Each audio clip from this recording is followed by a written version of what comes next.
Okay, great. Okay, welcome, Council. If I can get a mover and a seconder to open our meeting, please. Moved by Councillor Peter Kistemaker, second by Councillor Belinda Kistemaker. Be it resolved that we do call this regular meeting of Council to order on Wednesday, June 21st, 2023 at 6 p.m. And if there's no objection, we'll continue. I will hand it over to the Deputy Mayor, Belinda Kistemaker, for Indigenous land acknowledgement. The Council of the Corporation of the Township of Hornepayne would like to begin by respectfully acknowledging that the land on which we gathered here today is the Treaty 9, 1905-1906 territory, the traditional lands of Indigenous peoples. As we work towards reconciliation, may we all live with respect on this land and live in peace and friendship with all its diverse people. Thank you, Belinda. Moving on to item number 3. Review and note any changes to the agenda. So we do have one proposed change to approve the agenda as amended, and it's moving the tender award out of the closed into open. And if I can get a mover and a seconder, please. Moved by Councillor Belinda Kistemaker, second by Councillor Ted Sheneman. Be it resolved that Council does hereby approve the agenda as amended. And if there's no objection, we'll continue. So item number 5, declaration of pecuniary interest and declaration of conflict of interest. If you have any conflict or declaration, you can do that now or at any time through the meeting, Council. I do have one declaration of pecuniary interest from Councillor Ted Sheneman in the item of 8.2, the tender award. And Councillor will excuse himself from that discussion of the meeting. So moving on to item number 6, the adoption of the minutes. If I can get a mover and a seconder, please. Moved by Councillor Peter Kistemaker, second by Councillor Ted Sheneman. Be it resolved that the Council of the Corporation of the Township of Hornepayne does hereby adopt the minutes of the regular meeting of Council held on Wednesday, May 31st, 2023 as distributed. Is there any discussion on those minutes or comment? And there being none, I put those to a vote. Those in favor? And that is carried and opposed. Okay, item number 7, there is none. Item number 8, we do have a presentation tonight, and we are happy in Hornepayne to welcome Nathan Dool to our council meeting in person. So glad to have you here, Nathan. And hand the floor over to you, Nathan, to conduct your presentation. Perfect.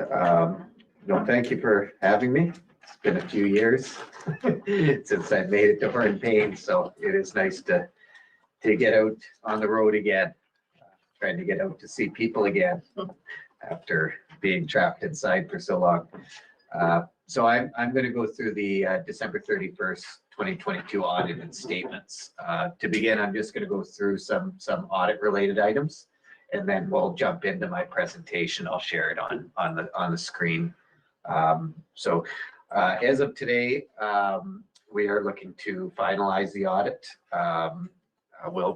We are looking for approval from Mayor and Council to the audited statements, and then I will reach out in regards to some signatures we need on representation letters. So whenever we do an audit, we audit to what's called materiality. Since we can't tell you absolutely sure everything's perfect, we audit to a threshold, and in the current year that threshold's $90,000. So basically, when I deliver an audit opinion, I say these financial statements are materially correct, meaning there might be amounts under $90,000 in terms of misstatements, but our audit opinion said, based on our evidence, we believe it is materially correct, meaning there's no misstatements over $90,000 in these statements. Independence, we do declare our independence. The only value of our audit is that we're external to the township and have an objective state of mind. So we do declare our independence for the current year. Internal control matters, we are required to communicate regarding any control deficiencies. We did not find any control deficiencies during the year, during our audit. Fraud discussions, we are required as part of our audit standards to inquire with mayor and council whether they're aware of any fraud during the year in the township. So if I could get that confirmation. You're that asking is for they're myself? not aware of. Yeah, not aware of is the answer I'm looking for. Not But aware if of you it do- at all. I was worried you were Okay. saying you found something. Yeah. Unfortunately, there's been audits where you get to these tables and you ask the question, they say, well, there was this one thing. So we don't need that to happen. So thank you for that. So in our audit, we test areas based on risk. So the more risk, the more testing we do. The risks, the larger areas that we test near is taxation revenue.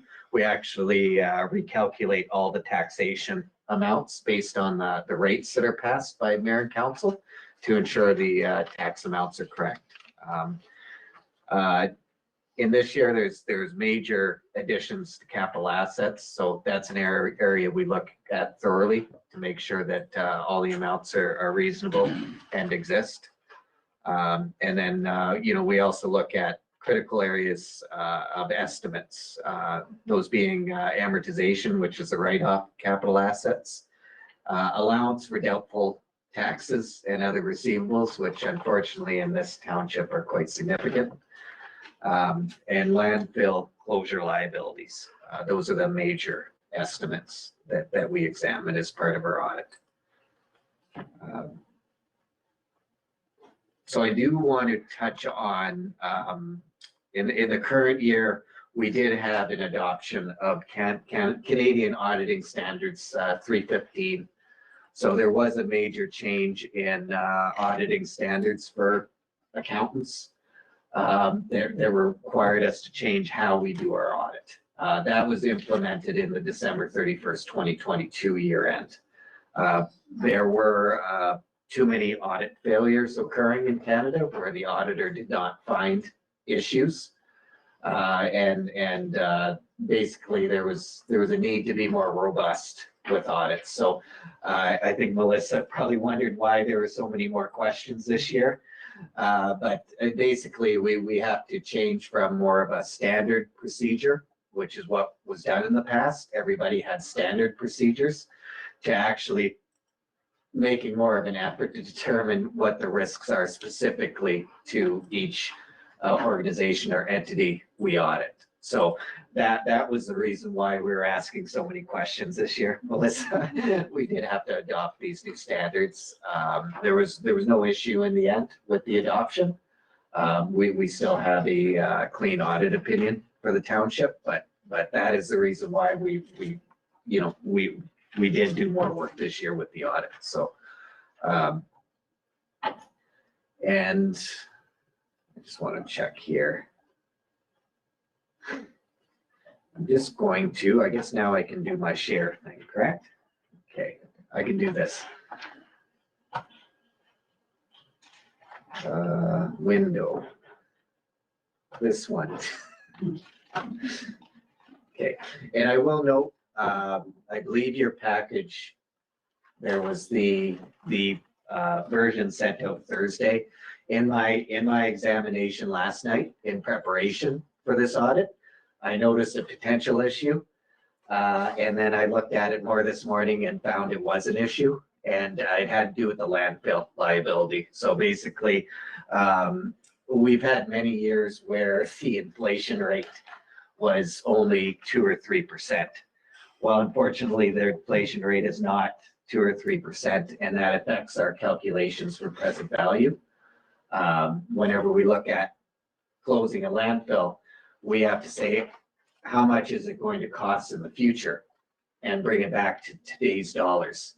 So ultimately, any costs to close that landfill have inflated dramatically because of and you see this in any tenders you're doing, that, if you sent this tender out 3 years ago to close your landfill, it's going to be a lot less than it would be, it's going to be a lot more today than it would have been 3 years ago. And not just by a little bit, a lot. So there was about $100,000 change in terms of a decrease in the overall surplus as a result of that landfill change. So I am showing the statements on the screen with that updated change to it, okay?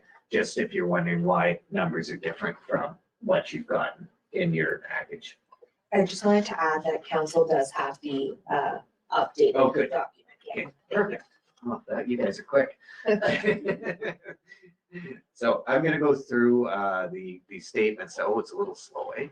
Okay, I'll just stop and so the first pages I want to stop on are pages 3 and 4. So this is our audit opinion. So our audit opinion basically states we've collected audit evidence through our audit procedures, and we believe that these financial statements are fairly stated based on those audit procedures. So this is what's called a clean audit opinion, which is what the township or any entity is looking for. So we found no material issues with these statements. So I always go down to the statement of operations, also known as the income statement. So this is looking at all your revenues and expenses for the year. So this year is dramatically different than 2021. And I'll explain why there's such a big difference. It relates to your rehabilitation of the airport. You've got a very significant capital grant for that airport. I believe it was in the range of $4 million. So basically the main difference, and you see the overall revenue amount being different year to year from 4.8 to 9.2 is a result of that capital grant coming into the statements. It used to be that we'd have a capital grant and we'd expense the costs related to that capital grant, but they changed the rules saying you only bring the capital grant in and you capitalize the costs and expense it over time through amortization. So that's why we're seeing significant differences in the federal and provincial grants as compared to the prior year when there wasn't as much in terms of significant capital work in 2021. Taxation, on the other hand, is usually your largest source of revenue. That's up about 3% year to year. So 2.1, and it was around 1.9 in the prior year for overall revenue. Another major change in the current year is these statements have the Hornepayne Housing Corporation fully consolidated within it. And in 2021, we only had 1 month of operations for the housing. This year has all 12 months. So if you see, well, why is rents so far up? Well, that includes the Hornepayne housing rents. So the rents in that building are included in that $661,000. Okay, so that's why it's so much higher year to year on the rental side. So one area that I always say is not good when it goes up is your penalties and interest on taxes. 96,000 to 116,000. That indicates that your receivables for taxes are growing, unfortunately. It's still a problem. I believe that my write-off for doubtful taxes, because you actually do official write-offs for taxes from time to time, but I have to estimate during the audit how much we're not likely to collect. And that was another $60,000 written off in 2022 in terms of if you were to take the properties back, actually realizing these amounts will be a challenge. And if you look at this bottom line, it fluctuates quite a bit year to year. But we actually have a land inventory amount, meaning land that you've taken back through tax registration. Last year we had a positive development with it, meaning the amount, the properties you were able to sell actually were coming close to what the assessed values were. In the current year, you disposed of 2 properties that had very high assessments, but you disposed of them for low values. And for strategic regions, I understand that, but it does result in an adjustment for allowance amount. It doesn't mean that 128 isn't money out the door. It's just an adjustment for what the inventory is showing at on the books. So, in the expense side, general government is up. One of the major areas that we had was we did have an outgoing CEO and an incoming CEO, and there was some overlap in terms of wages there. Okay, and obviously, any of these expenses are facing inflation as well. Some price increases are happening. It increased 1 month and the next month it's increasing again. This is not unusual at all to see some of the increases. Some of the worst areas I'm seeing increases in the audits I'm working on is in the transportation, like roads. A lot of those materials, the costs are rising dramatically. You see here, 837 to 997 in the transportation side, which is the road side. Environmental, which is your water and sewer, any of those repairs are going up. You're going from 1.8 million to 2.2 million dollars year to year. Social and family services, health services, there was some increases year to year as well in those areas. And recreation and cultural, that's up about $150,000 year to year, but you do have to keep in mind that 2021 was still a bad year for COVID from a gathering standpoint. And then planning and development was quite comparable year to year. So this is always the most difficult thing to explain. Financial statements show a $3.3 million surplus. So you didn't have a $3.3 million surplus. What you had was an extremely large grant for capital assets come in.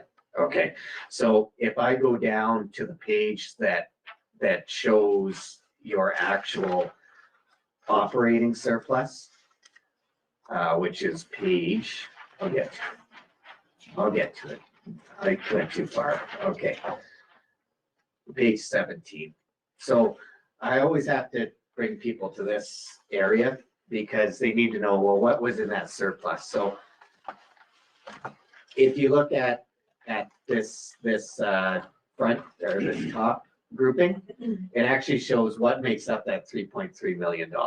So $3.4 million was because you got a capital grant, basically. You did the airport rehabilitation and there was a very large capital grant. You actually used reserve funds in the current year of almost $200,000. So we call that a deficit. When you use reserve funds, it creates a deficit in this statement. Your actual operating surplus, and it was still surplus, was $74,000 in the current year. Given the write-offs for taxes receivable and the write-offs related to the land inventory, you're very fortunate to have a surplus of $74,000 from an operating perspective in the current year. Just want to go back to, I'm just going to go back to page 5. Because there are some strange things on the balance sheet as well. So this looks at basically all your assets and liabilities at December 31st, 2022. So one of the biggest things that's going to jump out at you is bank indebtedness, $2.6 million, and cash equivalents, which are down almost $2 million. And the major issue right at year end, and it was a timing issue, was that grant had not arrived yet. The large grant for the airport rehabilitation. So if you look at accounts receivable, we have $4.5 million in receivable. So again, this isn't a bad thing. It was a timing issue with when this money was coming in for that capital grant. Take that capital grant out and, you're in a better position in terms of overall cash. It's probably more comparable to the prior year after repayment of that, the bank indebtedness. Taxes receivable. So unfortunately, we do have this up again. So you levy about $2 million in taxes. You have 25% of your levy outstanding at year end. And you have to take into account, I've also written off $300,000. So it's like $800,000 in taxes are outstanding at year end, with a $300,000 doubtful amount. It's obviously one of the most critical issues facing the township. It's most townships I see have maybe 5%, 10% outstanding in terms of taxes compared to their levy. So it's a lot. It's a lot, and it puts more pressure on the people who do pay their taxes. And ultimately, you could take the properties back in registration, but the question is how much you're actually going to yield on a potential sale. Portfolio investments. So just to reiterate, the Hornepayne Housing Corp is included in these numbers as well. So that 150,000 is actually a investment in the potential or future hotel here, that Hornepayne Housing Corp. It just consolidated within these statements. I touched on bank indebtedness. Deferred revenue, quite comparable to prior year. That's looks at basically what grants you've received in advance of the money being spent. So there's a large OSIP amount that's not spent. There's some gas tax money as well. And long-term debt. There was no new long-term debt during the year. The decrease from 1,659,000 to 1,544,000 is just the normal principal repayment. The water, was it the water tower project? What was the water project that had the big loan on it? Was it the Plant. The plant? Yes. Yeah, that was a few years ago now. And solid waste post-closure liabilities. So you're going to see a dramatic increase over the next few years. Any usage you do for this landfill, and right now it's just based on estimates from the most recent engineering report, it's probably going to add $100,000, $150,000 to that liability in each of the next couple of years. I know that, I think I talked last time, your landfill is getting close to its end, and you do have to make a decision whether you do a new landfill or expand on the current landfill. The one thing you might want to get an estimate on from an engineer is how much they think that landfill currently would cost to close. Right now, we're using an estimate from 10 years ago and using inflationary amounts to it.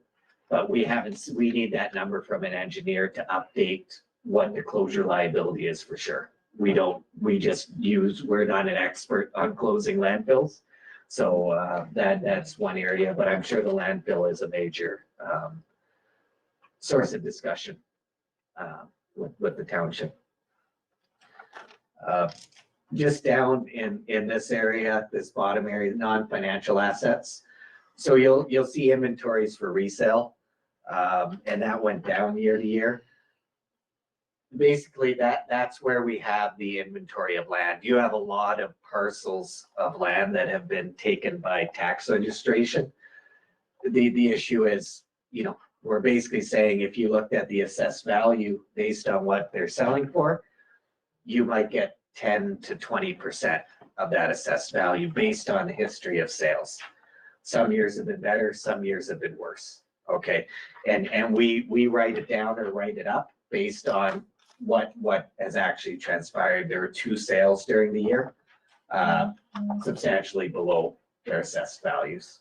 Okay, tangible capital assets. So this increased about $3.5 million year to year. So the airport rehabilitation was obviously the biggest thing we added to that pool. And then what comes out of that pool is the write down to expense over time of those capital assets through amortization. So we had that come up, and we actually had about $4.4 million in capital assets acquired and about $900,000 in amortization. So that's basically why that number's going up the way it is. We always net those two amounts. Just wanted to touch on some notes here. Then page 13 has the long-term debt. You know, one thing I will note with this is, you know, hopefully rates will start to go down, but I have been indicating that going out to borrow now is not 3% or 2.35%. It's, you know, 5, 6, 7% to borrow now. So, you know, some of these are locked in, but at the next renewals for any of these debts, the rate of interest will be higher. And then just on your solid waste post-closure liabilities. So right now, based on the reports we have and the information we have, we only have this landfill as 2 more years of life expectancy. So obviously, you know, sometimes with engineers' estimates, they're coming in more conservative.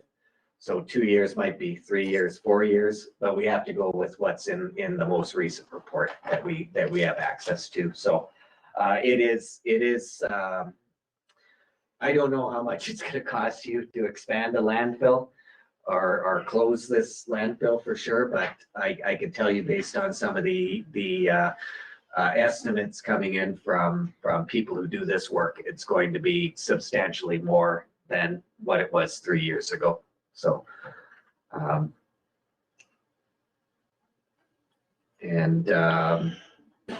last thing I wanted to just indicate was on this one page where I talked about the allocation of surplus. Reserves now are down. They're at $1.8 million in the prior year. We're down to $1.6 million total for reserve amounts at year end. So, obviously, you know, we do want to see reserves increasing, but there was major projects in the current year and other challenges, you know, that are coming as a result of COVID-19 pressures, we'll call them. That, for the most part, is what I wanted to go through, but you know, I tried to touch on the areas where I'm concerned about, and I went, but obviously the tax receivable are my biggest concern in the township, and just your landfill as well. You know, and I'm sure both those things come up over and over again, but you know, they are certainly areas of concern. So I'm happy to take any questions that you might have. Thank you, Nathan, for your presentation. And I'll open up the floor to questions from council. If you can just raise your hand, council, so I can see it.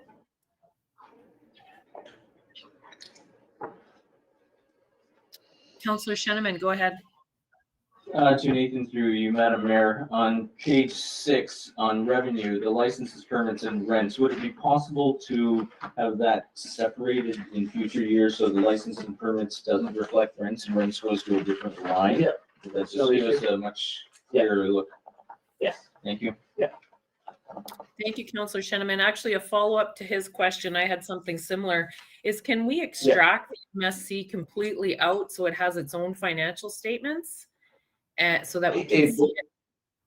Sorry? Yeah, well, I do have standalone statements for HHC. Unfortunately, our accounting standards require that we have them combined. I try to separate certain areas out as best I could, but we can't have it extracted from there completely. It's just a requirement we have with accounting standards. Okay, no problem. And yeah, I'm with Councillor Sheneman on that, is just trying to clarify in the lines then to make it more clear. Yeah. Any other questions from council?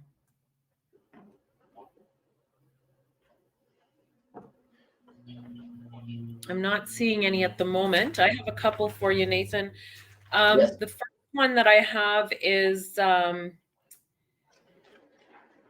reserves. So we've had this come up in discussion during budgets because we put reserve dollars away. Actually, it was quite significant back in when we received almost $1 million or 750,000 from the NWMO, but we earmarked them for certain spending, especially in the planning. I think we had earmarked somewhere around 300, 350. I'm not sure now, and then we're taking that out of reserves.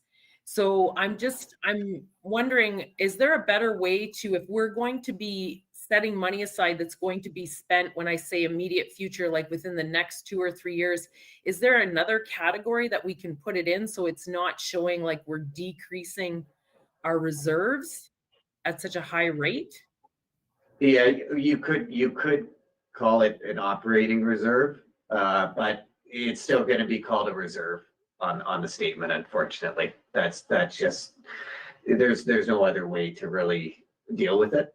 But you could, some municipalities have a line called operating reserve, and the assumption is that's more of an immediate item, whereas a reserve for, economic development may be a longer term item that you've set aside. So that might be an option. Okay, and do they list their reserve account like with the definition?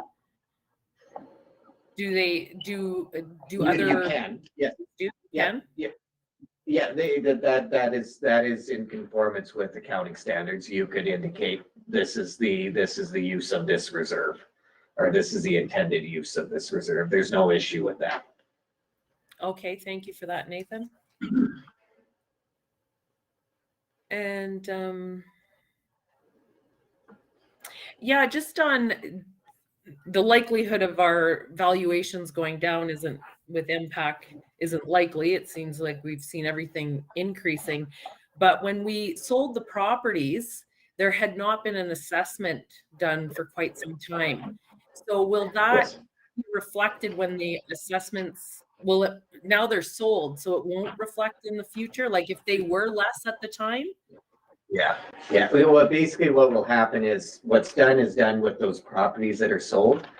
But when that reassessment comes from impact, then my calculation will change in terms of what the impact values I'm using to do my calculation. So if those impact values go up, then those remaining properties that you still own, I would potentially increase that inventory number. So it would be a reversal on the properties that are still in existence.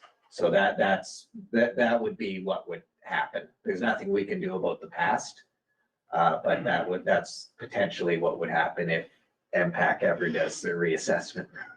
Well, I think they're just waiting for the go-ahead, right? And we're just a small municipality, so I'm just thinking other municipalities must be struggling dramatically with this. So yes, correct. Do we have any other questions from council? I do have a couple more, but if you've thought of something, council, you're welcome to ask. Councillor Sheneman, do you have your hand up? Yes, please. Yes, go Madam ahead. Mayor. Yes, go ahead. Through you, Madam Mayor, to Nathan. So if we designate something in a reserve at future time, can that be redesignated or reallocated to a different? By mayor and council's Thank you. approval. Yeah, there's some, just a caveat, there are some reserve funds that are legally obligated to be set aside. Okay, something like a parks, some things are actually legislated to be set aside, but these are elective reserves I have listed. Thank you, Nathan. Thank you, Councillor Sheneman. Councillor Belinda Kistemaker, did you have your hand up? No, I'm fine, thank you. The other question that I had was about our landfill discussion that, because currently you're looking at assessing it with it closing, and we're in Yes. discussions of actually expanding it.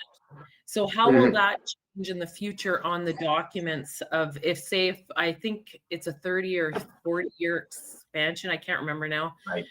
But whatever that number is, how does that affect the numbers on our statements?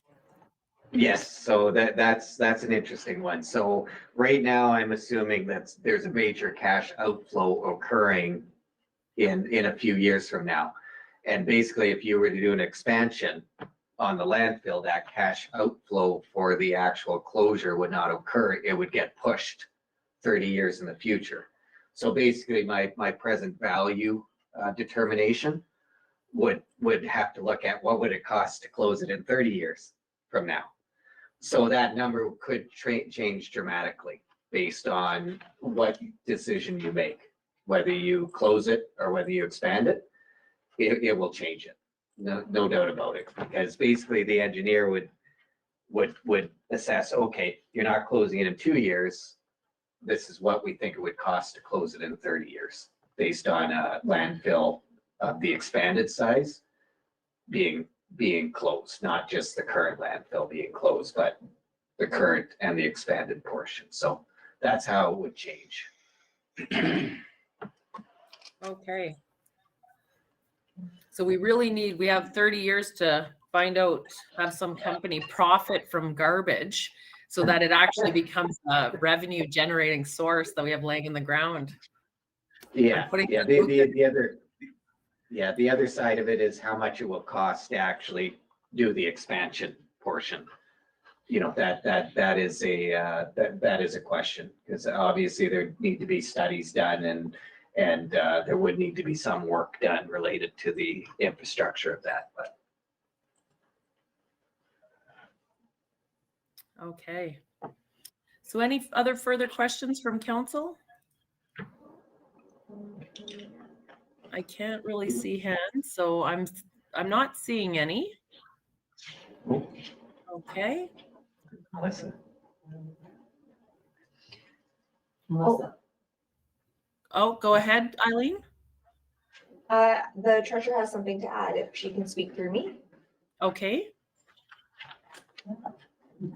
So I just have a statement in regards to Councillor Shinman's request to divide up the rents. We also collect rents at the municipality too, so rents aren't just generated at the HHC. So if it was to be segregated, that would probably include our rents as well, so it wouldn't just be allocated to the HHC. And Nathan, in regards to the general surplus, so if we can get council to pass a resolution at the next council meeting to allocate that, then it can be amended on the financial statement. Yes, So, yes. So for the 74,509. Yep. No. Yes. Thank you.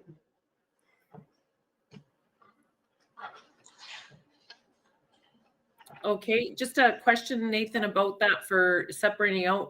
When you had said separating out the HHC rents, you can just put it the HHC rents? I could probably separate it. Is it all the rents residential? Or, okay, I could separate it residential rent and non-residential rent, because that would identify it. Yeah, I just don't want to use, they don't like us using specific entities in that statement. So, but I can definitely segregate it between residential and non-residential. Okay.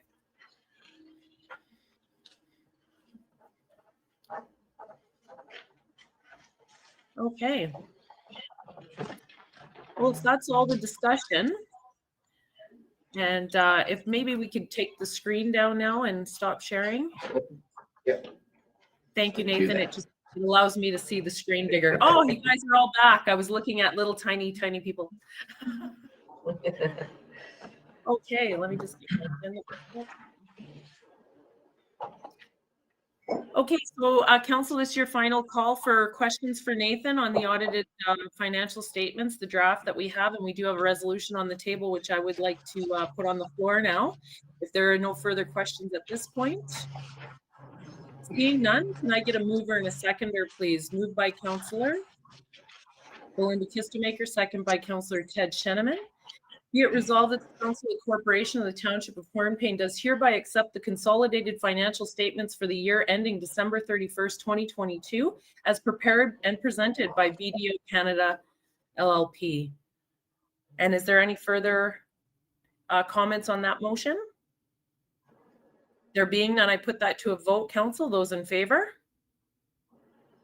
And that is carried, none opposed. Okay, well, great. Thank you, Nathan, for being in Hornepayne, and safe travels. I'm not sure, are you staying this evening as well? No, I'll make it home. Okay, well, safe travels. I have a driver today, so Oh. we're sharing. Oh, good, my good. dad. Well, it's a beautiful he's drive. bored. Oh, well, say hello to your dad too. Yeah, thank you. Okay, and yeah, we'll get all those signatures and whatever you need in the background. Yep. Okay, perfect. Thank you. Thank you so much. Thank you. Thank you. It's nice meeting Thank you. you. Okay, thank you. Have a good night. Good night. Thank Okay, you. council, we'll continue on to 8.2, the tender award. And we do have a declaration for this portion. If I can get a mover and a seconder, please. Moved by Councillor Peter Kistemaker, second by Councillor Belinda Kistemaker. Whereas the Council of the Corporation of the Township of Hornepayne issued a request for proposals for the operation of the arena canteen at the Hornepayne Community Arena, and whereas the Township of Hornepayne received one proposal submission as follows: Josh Peaver, Hornepayne, Ontario, in the amount of $700 excluding HST per month for rental of the canteen, $50 excluding HST per month for rental of storage space, and $150 excluding HST per month for rental of the designated seating space for a term beginning August 1st, 2023 and ending August 1st, 2024. Therefore, be it resolved that the Council of the Corporation of the Township of Hornepayne does hereby accept the tender submission from Josh Peaver in the amount of $700 excluding HST per month for the rental of the canteen, $50 excluding HST for the month per rental of the storage space, and $150 excluding HST per month for the rental of designated seating space for the term beginning August 1st, 2023 and ending August 1st, 2024 with a bylaw to formalize the agreement. Any further discussion or questions on the motion? Councillor Kistemaker, Peter, go ahead. Is the propane included in this as well? I'm going to defer that to Eileen. No, it is not. So he has to supply his own, he pays the propane? Yes. As per the Thank you. treasurer. And there's liability insurance and different insurances as well that are included in the contract. Correct, Eileen? I believe so, yes, there is. Okay, the only question that I had was we did have a discussion about providing tables. The HHC had a few tables for the seating area. And are those required for the contract?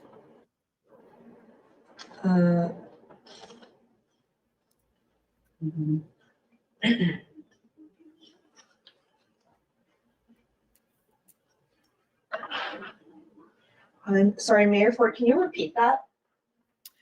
During our discussion, when we were putting the proposal up for tender, we had a discussion about the HHC having a few tables within our storage rooms that are actually restaurant type tables. And I was just wondering if the township actually does need them. I'll have to look into it and then get back to the HHC. Okay, sounds good. Okay, any further discussion on that motion? Okay, there being none, I put that to a vote. Those in favor? And that is carried, none opposed. Okay, moving on, we're to managers' reports. If I can get a mover and a seconder to open up the floor, moved by Councillor Belinda Kistemaker, second by Councillor Peter Kistemaker. Be it resolved that the Council of the Corporation, the Township of Hornepayne does hereby acknowledge receipt of the managers' reports provided at the regular meeting of council held on Wednesday, June 21st, 2023. And our first report is the CAO Clerk's report. And Eileen, do you have any additions or comments to your report?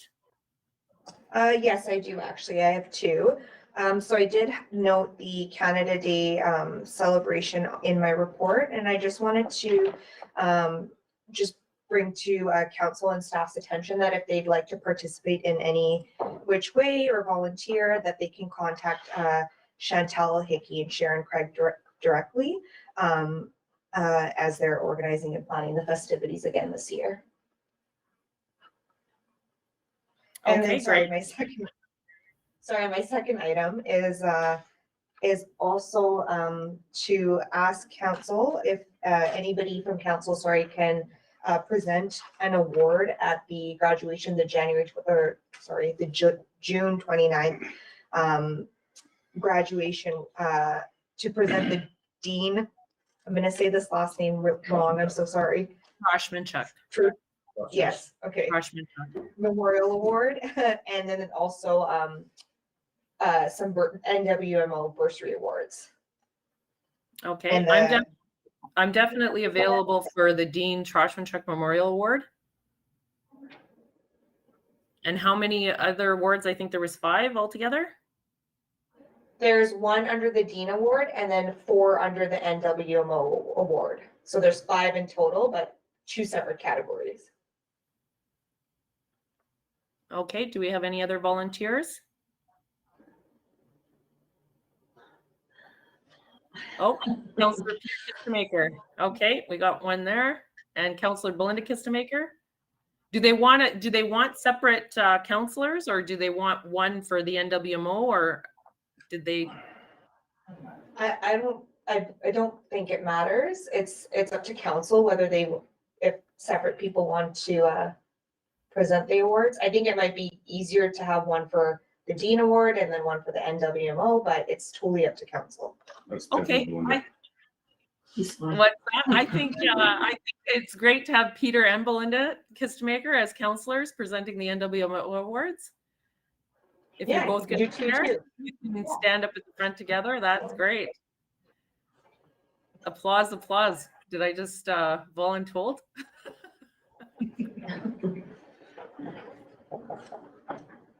Okay, right on. And that's it. I didn't have anything further to add. Okay, thank you, Eileen. Okay, I open up the floor for questions or comment from council. Good.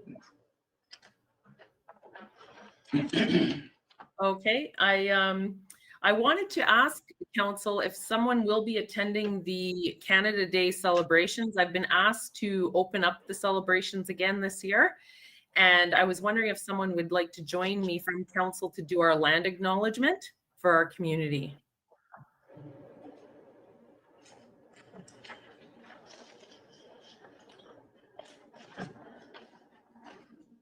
Madam Mayor, Yes, Ted? what time do you expect that, Madam Mayor, to happen? I believe it's right at noon or 1. Actually, I'll ask Eileen. She might know for me. I just can't remember off the top of my head.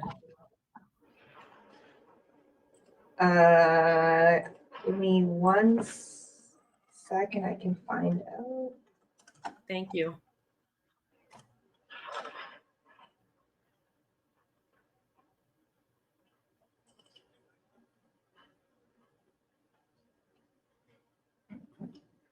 The opening ceremonies, right? It starts at 1. At 1. Yes. I would be available. Okay, thank you, Councillor Sheneman. And we'll use our regular land acknowledgement that we use at our council meetings. Thank you for that. Okay, any questions on Eileen or comments on Eileen's report?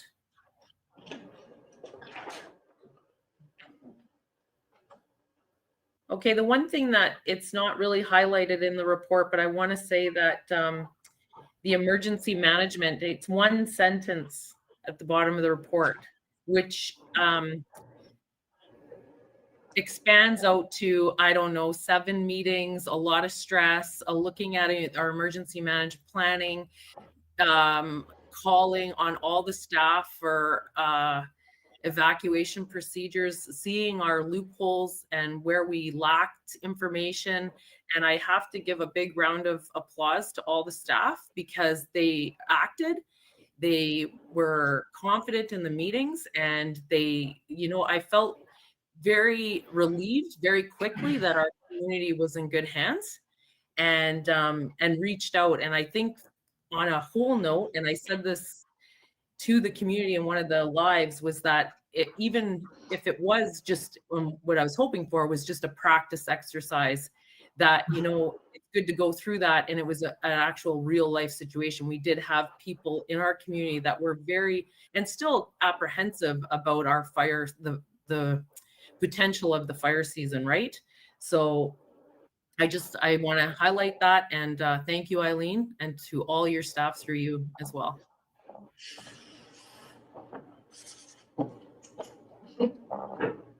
Okay, if there's no further questions on that, okay, we'll move on then to our client service manager's report. And Eileen, does the treasurer have anything to add to the report or comments? No, she doesn't, but she'll take any questions from council. Okay. If any.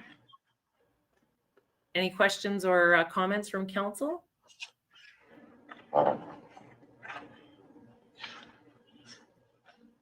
Okay, not seeing any, and I don't have anything, but I do reiterate the same sentiments I just did.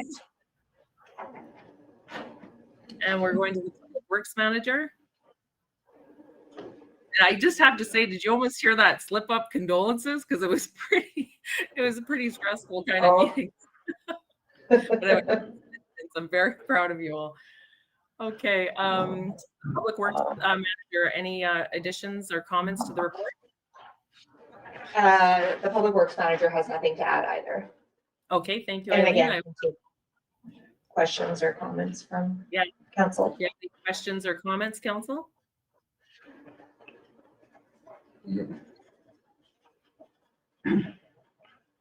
Okay, not seeing any.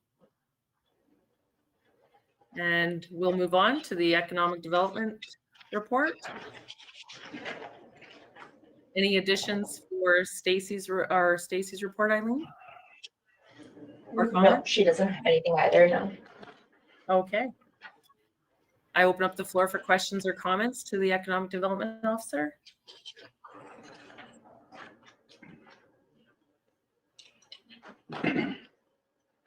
Okay. The only question I have is the branding request for proposals. Are we getting submissions? We haven't got any proposals yet, but we've actually had 7 organizations reach out to us saying that they will be putting in proposals. Okay, good. When you first said you hadn't got it, it was like, oh no. Okay, great. Okay. And I seen some extra work at the pavilion happening. I saw some hydro and stuff going in. Can we have a little fuller update on where you're at? I want to applaud staff. So we have the electrical, the lines have been run to the building as of last week, and he should be doing the interior electrical work Monday or Tuesday of next week. And we're hoping to have the tin roof on next week. We just got the final supplies. So we ordered in September, got the final supplies last week. So we're hoping that the roof will be on and it'll be wired by the end of next week. Okay, okay. Well, thank you for that. And it's all like all these supply issues are creating havoc everywhere.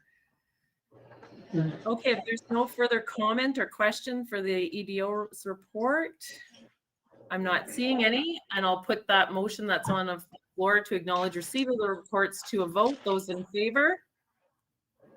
And that is carried, none opposed.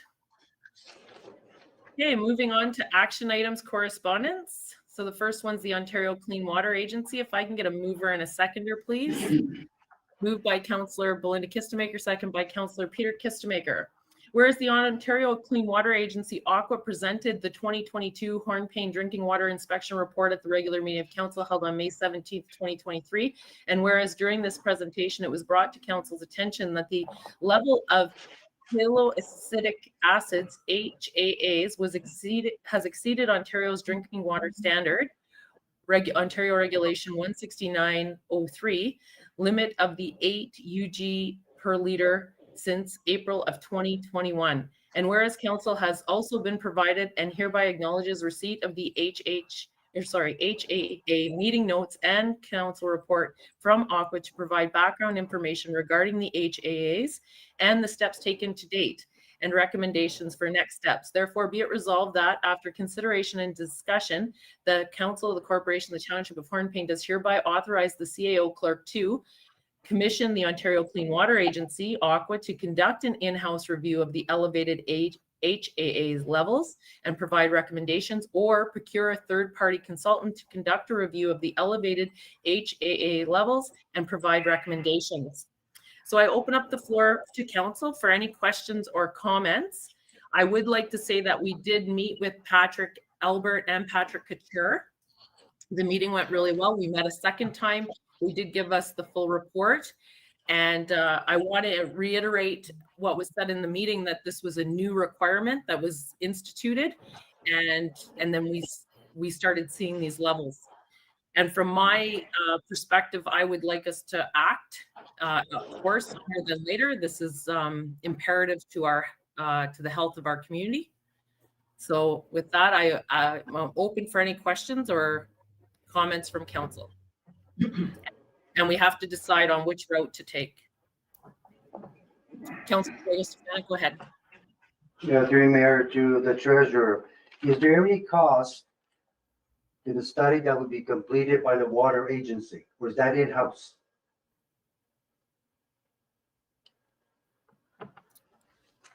I don't know, Drago.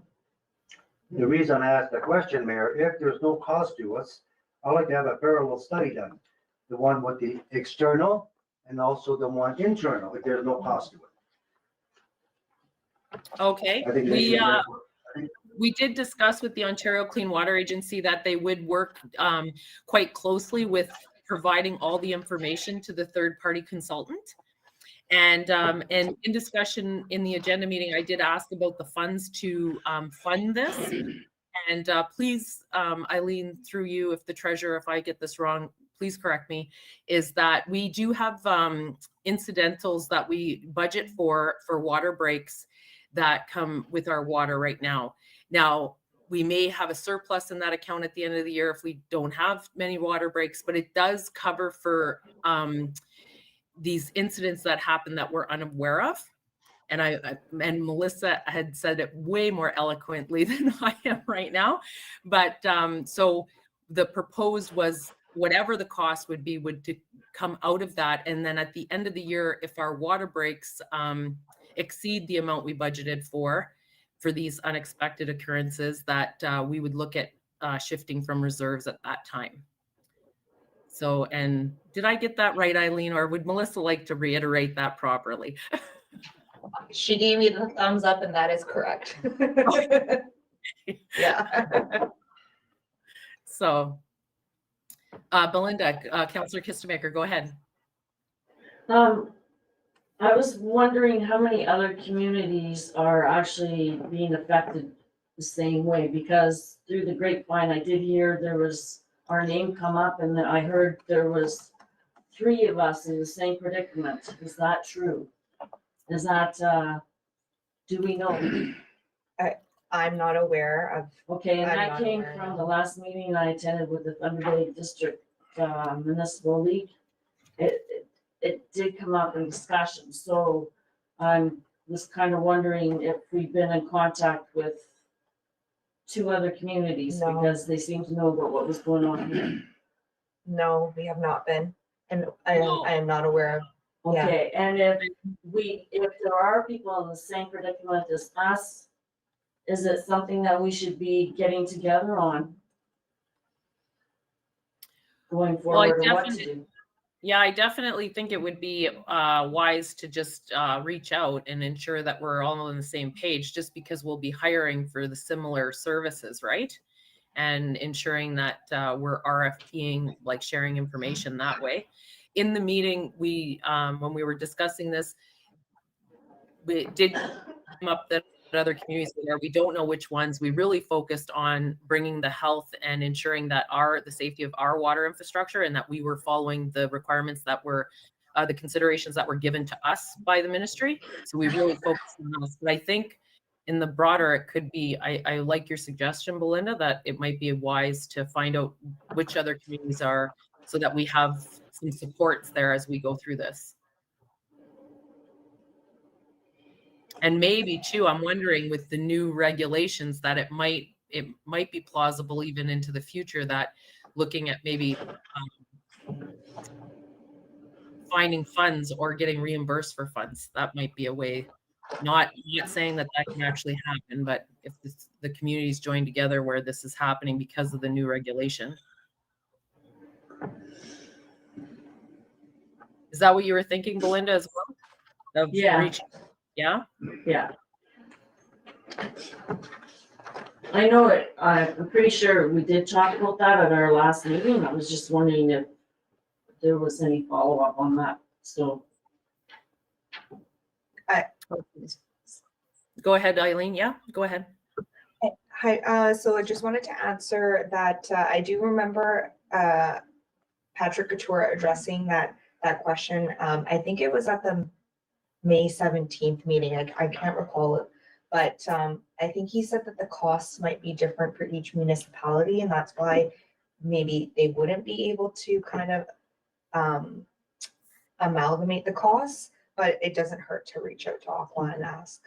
And I also wanted to mention that I did reach out to Aqua to see if they have a quote for an in-house review, but I haven't heard back from them yet, so I'll keep council posted.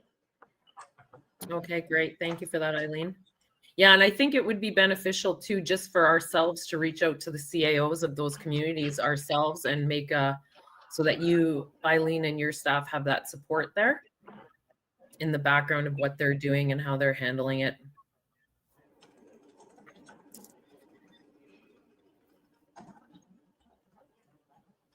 So we do have a decision on the floor tonight. Oh, Councillor Sheneman, go ahead. I'm sorry, I just saw your arm. Thank you, Madam Mayor. Being that this situation has been going since April of 2021 and increasing in the fluctuation, and they haven't locally been able to find out what the problem is, I think we need to immediately go to the procuring a third party to be able to do that. If there was anything I believe that they could have done or would have identified, they would have identified that in the normal course of business. I think we'd just be delaying something and then getting us maybe in behind the eight ball. So I think we should look at procuring a third party assessment and evaluation and see if we can find that immediately. Thank you. Yes, thank you for that, Councillor Sheneman. I'm in agreement. Sorry. Go ahead. Yeah. Sorry. That's right. And it's not to put any doubt on the capabilities or the competency of our local, but it's obviously something that is beyond their scope. At least it appears to be beyond their scope. Thank you. Thank you, Councillor Sheneman. Yeah, my thoughts on that as well is that we get a new set of eyes. We're doing our due diligence. We're hiring another company to come in and look, more minds are better than one. And I think in this case, I am in agreement that it should be a third party consultant that comes in and looks at this.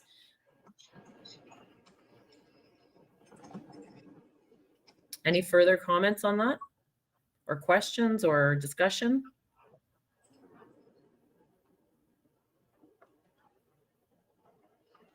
So we do have the two options on the floor. I'm hearing from Councillor Sheneman and myself that to procure a third party. And I'm wondering from the rest of council where Okay. at. Yeah. Yeah? Okay, I'm seeing consensus that we are going to go with I'm gonna reread that portion of the motion. Therefore, it be resolved that after consideration and discussion, the council, the corporation, the township of Hornepayne does hereby authorize the CAO clerk to procure a third-party consultant to conduct a review of the elevated HAAs levels and provide recommendations.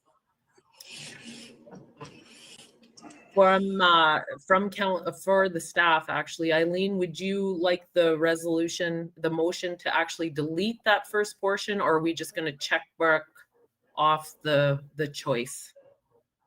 I believe the first portion. So I can, Okay. sorry, Jen just advised that she's gonna delete the first portion. Okay, just so council's aware of how the resolution will actually sit, so it'll only be that final part that I just read. Okay, if there's no more further discussion on that motion that's on the floor, I'm gonna put that to a vote. Those in favor? And that is carried, none opposed. Okay, moving on to 10 is a request for support, foundation, for the Township of South Glengarry. If I can get a mover and a seconder, please. Moved by Councillor Peter Kistemaker, second by Councillor Ted Sheneman. Whereas council has received correspondence from the Township of South Glengarry regarding the Ontario Public School Boards Association asking the Government of Ontario to lift moratorium on pupil accommodation review and school closures prior to the end of 2022-2023 school year. And whereas the Ontario government, through the Minister of Education, has acknowledged the negative social and economic impact school closures have on rural and Northern Ontario communities and committed to a review of the process to better reflect the needs of rural and Northern Ontario prior to lifting the moratorium. Therefore, be it resolved, the Council of the Corporation of the Township of Hornepayne does hereby support the Township of South Glengarry's request that the Province of Ontario, through the Minister of Education, provide an update on the status of any review of rural education funding, including the Rural and Northern Education Fund, RNEF, and the 2018 Pupil Accommodation Guidelines. Be it further resolved that the resolution be forwarded to the Honourable Doug Ford, Premier of Ontario, the Honourable Stephen Lecce, Minister of Education Carol Hughes, MP Algoma Manitoulin Kapuskasing, Michael Mantha, MP Algoma Manitoulin, the Rural Ontario Municipal Association, the Association of Municipalities Ontario, and the Ontario Municipalities, with a copy sent to the Township of South Glengarry. Is there any comment on that motion? The only comment I have, and I apologize, I didn't catch it in our agenda meeting, was that I'm just kind of confused of why we're sending it to Carol Hughes at the federal level.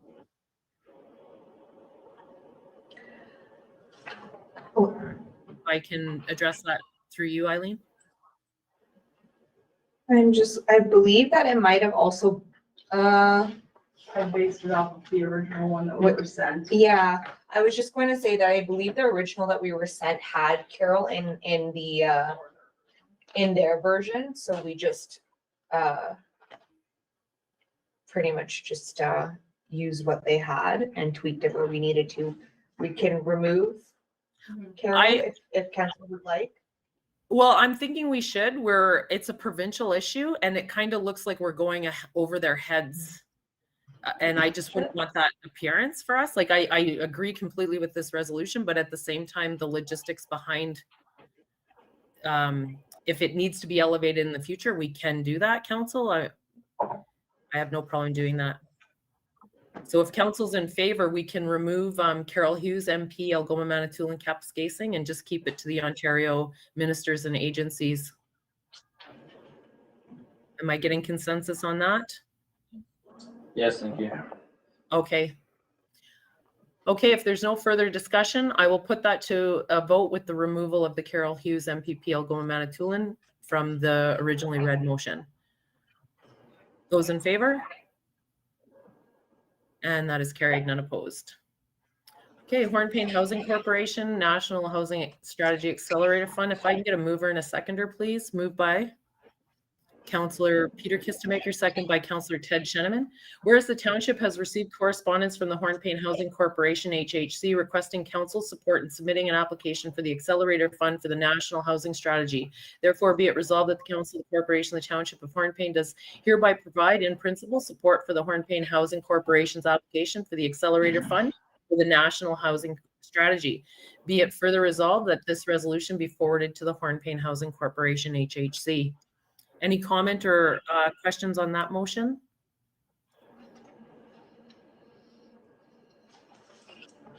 There being none, I'll put that to a vote. Those in favor? And that is carried, none opposed. So we're on to section 11, correspondence, information only. If I can get a mover and a seconder. Moved by Councillor Belinda Kistemaker, second by Councillor Ted Sheneman. Be it resolved that the Council of the Corporation of the Township of Hornepayne does hereby acknowledge receipt of the correspondence information only package attached to the agenda of the regular meeting of council held on Wednesday, June 21st, 2023. And I open up the floor now for any comments or discussion on these items. Eileen, go ahead. I just wanted to advise council that for 11.2, for the WAWA 007 implementation orders and the map, that was actually, as of this morning, that implementation order has been revoked. Okay. And then for 11.5, I just wanted to bring attention to the GTA. This was a thank you email from GTA Strategies just to council and mayor for providing a resolution of support. Okay, thank you. Any further discussion on any of those items, council? Okay, seeing none, I put that acknowledge receipt of the correspondence information only to a vote. Those in favor? And that is carried, none opposed. Okay, moving on to section 12, committee and board updates. We have the Hornepayne Public Library. If I can get a mover, please. Moved by Councillor Belinda Kistemaker, second by Councillor Ted Sheneman. Be it resolved that council does hereby acknowledge receipt of the 2022 annual report for the Hornepayne Public Library as prepared by Darnell Hill, CEO, Hornepayne Public Library. Any discussion on the report? Councillor Drago-Stefanik, go ahead. Mayor, just a comment that wonderful work by Darnell and her staff as shown in the numbers at the library. Would be in a minimum space. I think they do an outstanding job. Thank you. Thank you for that, Councillor Stefanik. Yeah, I have to applaud the library because the reports have been getting more and more vibrant every year. So, and more consolidated into one sheet. So it's, yeah. So kudos. Okay, any further comments on that? I put that motion to the floor to acknowledge receipt. Those in favor? And that is carried, none opposed. 12.2 is the Hornepayne Housing Corporation Board Chair update. If I can get a mover and a seconder, please. Moved by Councillor Ted Sheneman, second by Councillor Peter Kistemaker. Be it resolved that council does hereby acknowledge receipt of the board chaired update as prepared by Mayor Cheryl Fort, Chair, Hornepayne Housing Corporation. My goodness, I can't read my own name. I want to thank Councillor Ted Sheneman for pointing out to me in the last sentence, it actually should read, thank you for your patience and cooperation, not corporation. So thank you for that. It is cooperation. Is there any questions on that report? Okay, there being none, I put the acknowledge receipt to a vote. Those in favor?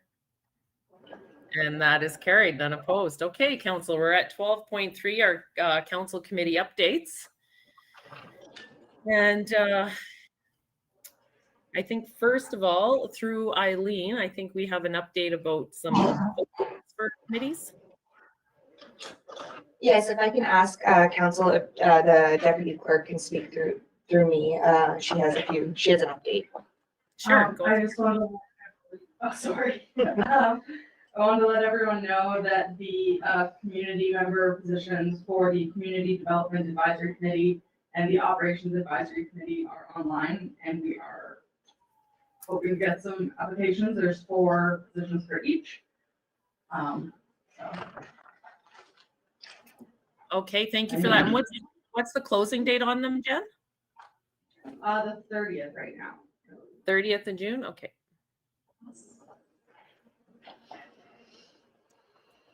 Okay, thank you for that. And now I open up the floor for council. I'll start with Councillor Peter Kistemaker. I have nothing to add at this time. Okay, thank you. Councillor Ted Sheneman. Thank you, Madam Mayor. We had our annual general meeting for the hospital, and the 2 things that stuck out that they had asked that I would express would be that they were concerned that they did not feel that they had adequate communication during the forest fire activity, and that they were concerned about being assured that they would have a 4-hour notice if anything were to be in case of evacuation, and that they did not feel that that was adequate. And they asked me if I would express that to Mayor and Council. And the second item was the budget. Came out slightly in the red, which appears to be an almost province-wide problem. In theory, hospitals are not supposed to have a negative budget or a budget that comes in the red. But this year, the province appears to have made exceptions because of the extenuating circumstances that there are a lot of hospitals who are not going to be in the black this year. So they have done that, but health-wise, of the finances of the hospital is actually in very good shape. But because of the agency nursing that they have taken a fairly strong hit in that regard, and it's been a major concern to try to retain staff. And so they're still trying to figure out a way to be able to alleviate that problem, which is, again, another almost province-wide in rural hospitals to be able to deal with that. Thank you. Thank you for that, Councillor Sheneman. Do you have a board meeting before July the 22nd? I do not believe we do. I don't think I have it in here. I can check it if there is something specific that you would like me to relay, or that I can certainly do that, Madam. Yeah, so we, the Northeast Superiors Mayor's Group invited Dr. Verma, so she's the president of NOSM, to speak with us about health professional retention and how to make communities more attractive. And she has confirmed. I did send an email to the CEO and connected her with Heidi Trudeau, our secretary for that group. And I just want to ensure that the board would all be welcome as well to come to extend that invite. And I can reach out to Heather as well, or if you'd like to do that, Ted. Yes, I can do that. Thank you, Madam Mayor. Okay, great. And the date, I believe, is July 22nd, but Heather will have the details.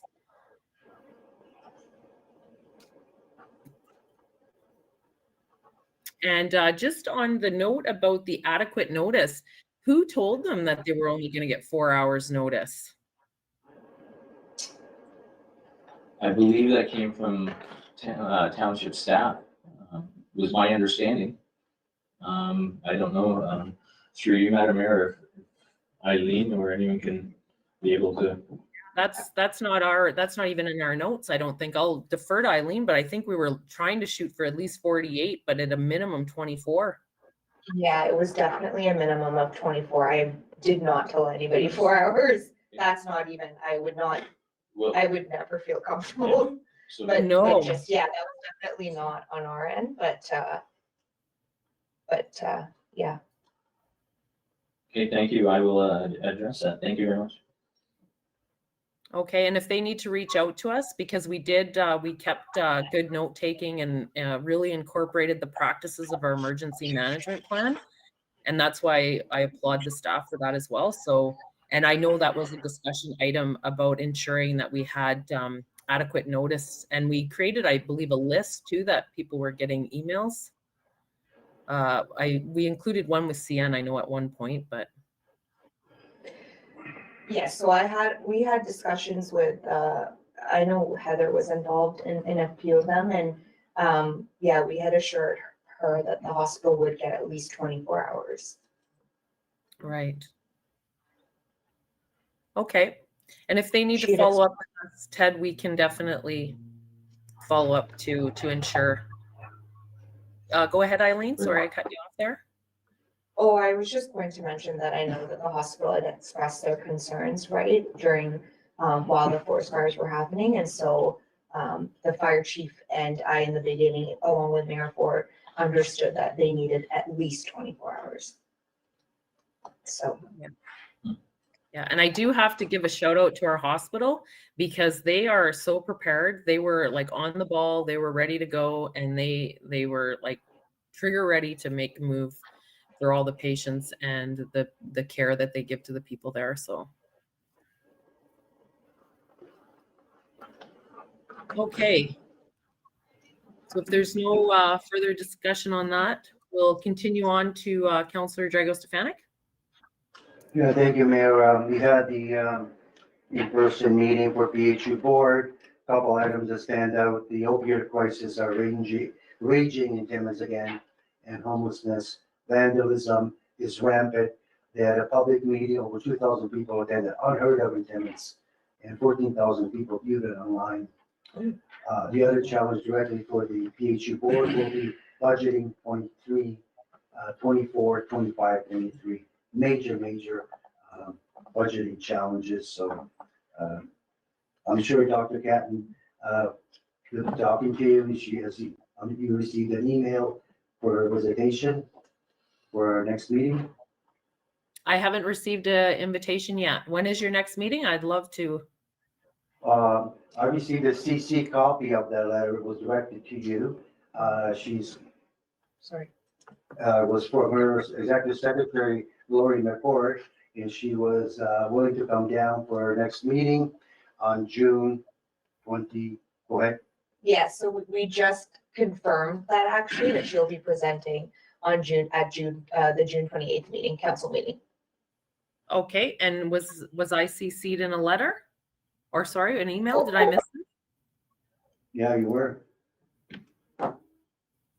Oh, I well, wasn't on that first one. It was addressed to you and CC to me, Mayor.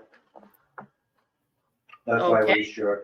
I just mentioned as a byline, so I just want to make sure that her secretary also, executive secretary asked if you could reach out to her to see, to frame her presentation, what you wanted her to discuss. And that's the reason I brought this up under my report. Oh, thank you for that, Drago. I just could, when you look at the email, could you ensure that it's my new email? That it's the mayor.4 Okay, email? as soon as I saw that, I just read it quickly and I put it to the side, but I wanted to, it's just like coincidence I mentioned it, because it's in your portfolio, not mine. And then she asked to what topics to cover, and so we could, I'll go home tonight, I'll send it to you, we'll see what's going on. Yes, please do that because I don't want her to in any way to think that I haven't received it. And like, I just want to be able to, like, she did such great work for our community. So I definitely want to acknowledge that right away. And thank you for bringing it up. I have not received it as of yet. So just on that, she is going to be presenting at our next meeting on the 28th. Yes. Yeah. Okay. And this stems from our council meeting from, I want to say, March, February, where Yes. council, or specifically Councillor Stefanik had said that he would, it would be worthwhile for her to present to the township. So yeah, I finally nabbed her. Okay. Okay. Thank you, Eileen. If I Yeah, go may, ahead. she presented to other members of council, one being Cochran, and I watched that live. What she did was she presented briefly on accomplishments and challenges that they have as a PHU administration and board, and also a suggestion, maybe she could highlight what has happened here in their office to update her staff and update the only suggestion. Okay. So Well, I we look go forward around. to having her virtually in Hornepayne. That's great. Okay. Anything further? Dominic? Just a final, there will be a library board meeting next week. Thank you. Okay, thank you, Councillor Stefanik. Councillor Kistemaker, Belinda? I attended the Thunder Bay District Municipal Court meeting. Like I said before, basically, we were working on a strategic plan going forward, which I'm kind of, I stress that I'm glad we were doing that, especially with how we can really participate in that league and to make, to be more effective. And it's some of the discussions I've had with our CAO and yourself in the past. So I'm kind of anxious for this to come up. Great. That's about it.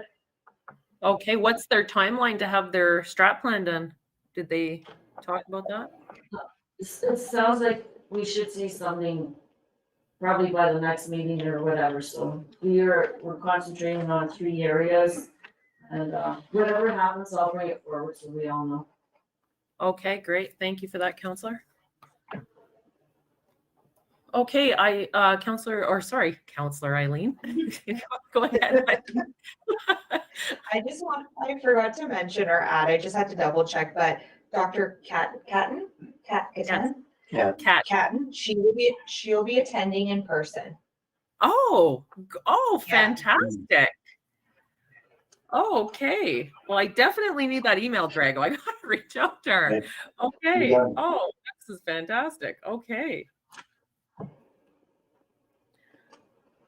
Okay, moving on just for council's aware that next meeting, you will have my full docket of meetings from May.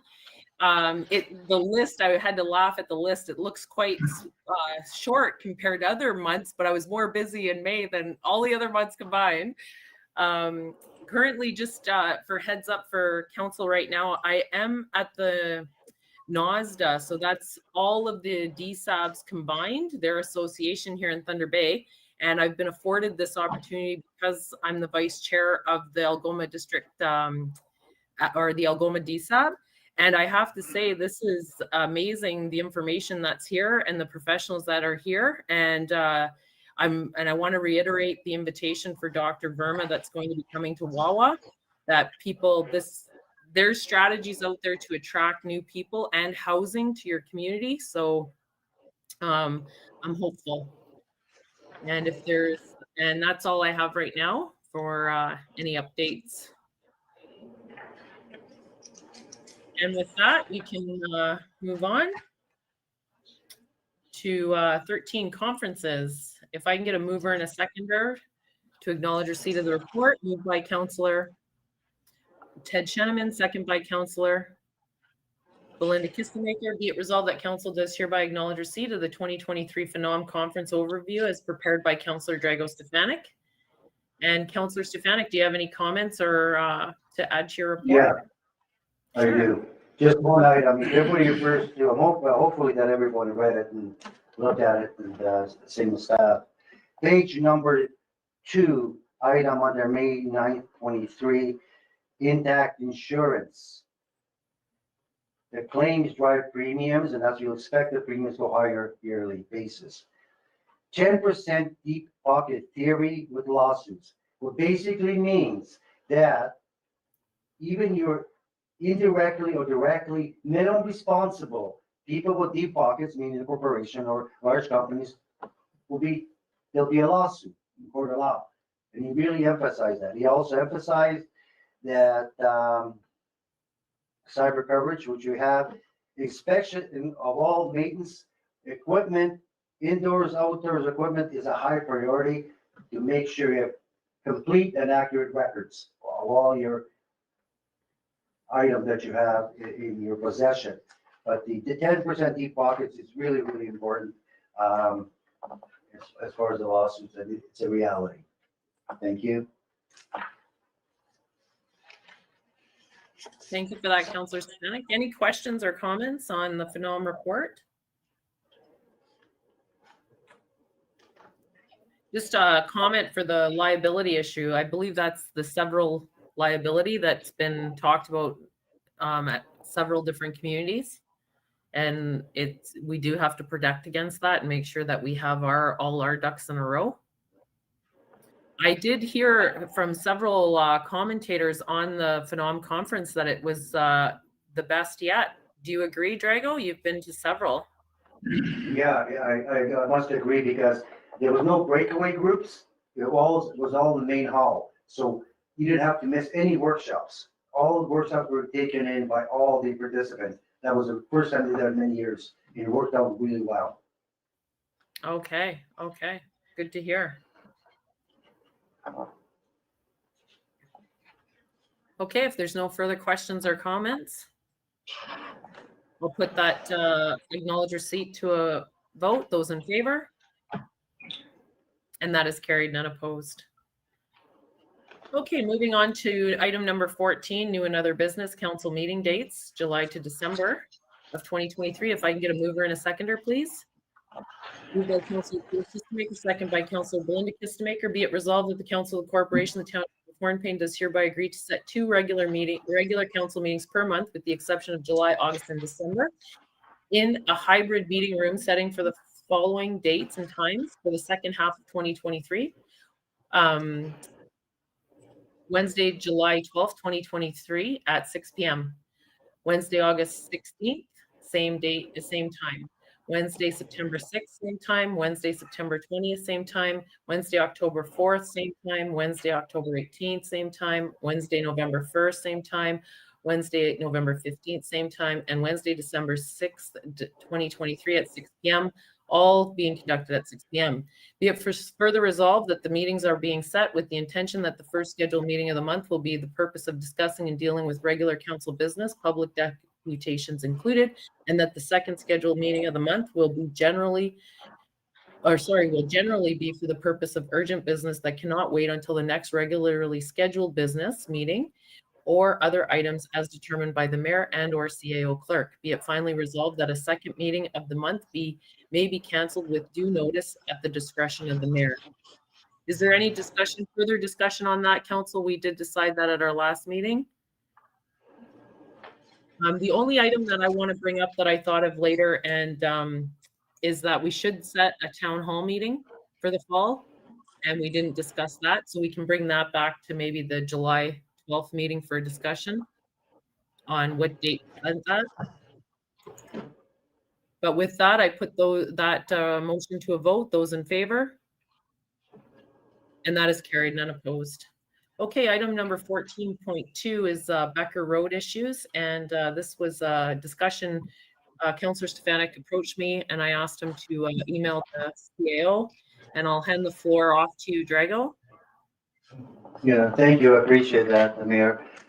This issue was discussed last year as well, where truck drivers park beside the Becker Road in the evening with the lights off and sleeping. When listening to the presenter from Intact, when he said about 10% deep pockets, my concern was the Becker Road on our side portion, not nowhere else. I think, and I respectfully say this, that we should put signage up to not allow any vehicles to park side of the road overnight. And the mayor also suggested, if you see such action, please call the OPP. I think for our area, we have to act on it. We haven't acted on it last year, and I wasn't here at that meeting. I know for a fact. I have to listen to this. We have to. It doesn't guarantee you anything. However, the people that are driving the trucks will be informed of such. And all your thoughts are ahead are nothing in court of law except the signs that you put out. And I think what I had, I mean, that's administration role. I would suggest overnight parking of vehicles is strictly prohibited on Becker Road. Simple. And if you see infractions, contact the OPP. Of course, we'll have to get their approval to put their phone number up, I assume. But I think that's crucial to put at the beginning of Becker Road and as far as the Becker Road, that's under our jurisdiction. I think it's crucial as a municipality liability. So I open up the floor now for any discussions or questions or comments. Councillor Peter Kistemaker, go ahead. I would agree with Councilor Stefanik on everything he said.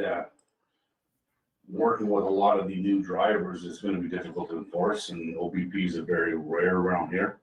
But, yeah, it is you're asking individuals to use common sense, and a lot of them don't have it, so I think just make it easy and just disallow it. Yeah. So I guess I agree with that. Okay, thank you for that, Councillor Kistemaker. Any further discussion from Ted or Belinda? No, I'm in agreement, Madam Mayor, thank you. Okay, So am I. thank you. Thank you, Councillor. Okay, I think we will have to give staff some direction because it will require a bylaw of how we conduct that street. And this was, we did this back when we changed the stop sign and we put up some stop signs, that sort of thing. And I do agree with Councillor Stefanik that it needs to be done as quickly as possible and that we should be able to get our signs and make sure that we're within our legal right, which I believe we are. We're allowed to set parking and where people can and cannot park within the community. And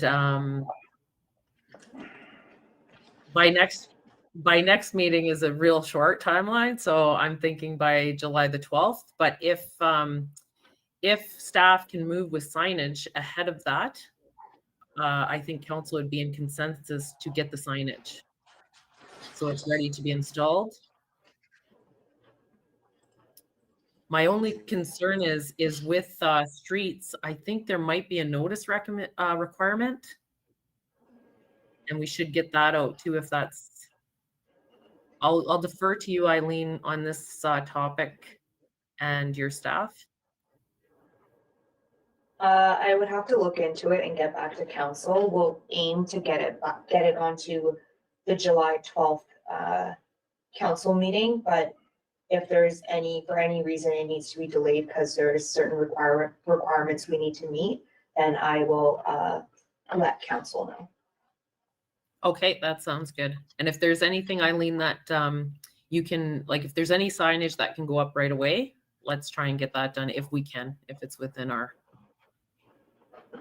We don't want to have liability. We don't want to have liability the other way that we're doing things we're not supposed to do either. So, but we do need it as quick as possible. Councillor Belinda Kistemaker, go ahead. One thing about putting up those signs, there's only a certain spots where the trucks pull over. I suggest you put the signs where those spots are, and I'm sure that that'll be sufficient. Mhm. Yeah. And there are those no overnight parking signs, I think, too. They're just a smaller no parking sign and it says overnight on it. So we could have the bigger signs and then those erected too. Councillor Drago Stefanik, go ahead. Yeah, I agree with Councilor Belinda, but the major signs, the large ones I looked at the beginning, so when they enter the Becker Road, and yes, I agree with you, no parking signs, the small signs we're suggesting they're parking, so it'd be a double effect, I think, for the truck drivers. Okay. Yeah, no, I'm in agreement. Yeah, I mean, the police will be covered to a degree, in my view, to a degree. They can't deny that they didn't know. If we have the sign at the beginning, the sign at the end, and then the small parking, no parking signs where they're actually parking. Like, come on, someone's gonna get hurt and we don't want that. Okay, Councillor Stefanik, go ahead. I have some, I scratched some ideas for the signs, if I could give it to the CEO. I mean, they could look at it, discard it, it'll give us something to work with, some terminology, okay? Yeah, definitely. I mean, it's something to work with.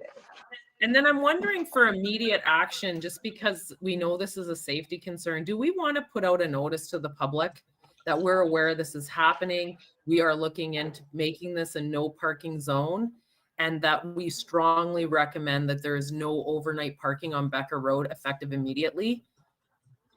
I think that is within our jurisdiction to do. And Eileen, will you need a resolution for that or a motion for that direction to put that posting out? I don't believe we need a resolution, no. Okay, and then that shows, you know, it came to council, we've done effective action as immediately with some announcements to the community, and then we'll get moving on the signage and making that bylaw, that parking bylaw for that road. Or amending our current bylaw, however we have to do that. Okay, is there any further discussion on that from council? Okay, and Eileen, do you need any further direction or any further questions from your end, from council? Mayor Ford, if I could just get you to reiterate what you would want on the sign again, just so I just want to make my notes properly. Okay, so the The notice, first, sorry, the notice to the public, sorry, that's what I meant. okay, it would be that council has heard safety concerns on Becker Road for overnight parking. And that council will be looking into creating a no parking, whatever we call that. And effective immediately, we highly recommend that effective immediately, council would recommend no overnight parking on Becker Road. Does that give you a bit? That's kind of choppy off the Yeah. top of my head, but No, sorry, it didn't need to be that specific. I didn't mean to put you on the spot. I just wanted a general, but that works. Thank you. okay, yeah. It just, we can't, legally, we can't do anything yet, but we're going to. And stop parking there. Okay. Councillor Kistemaker Belinda.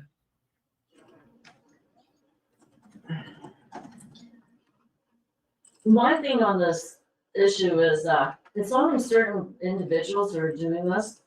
And it's certain individuals that have to be talked to. It's always the same ones. Once they're talked to or whatever, or advised, even stopped by the OPP, I'm sure they'll think twice before they do it again. So I don't know. I don't think we have to stress over this.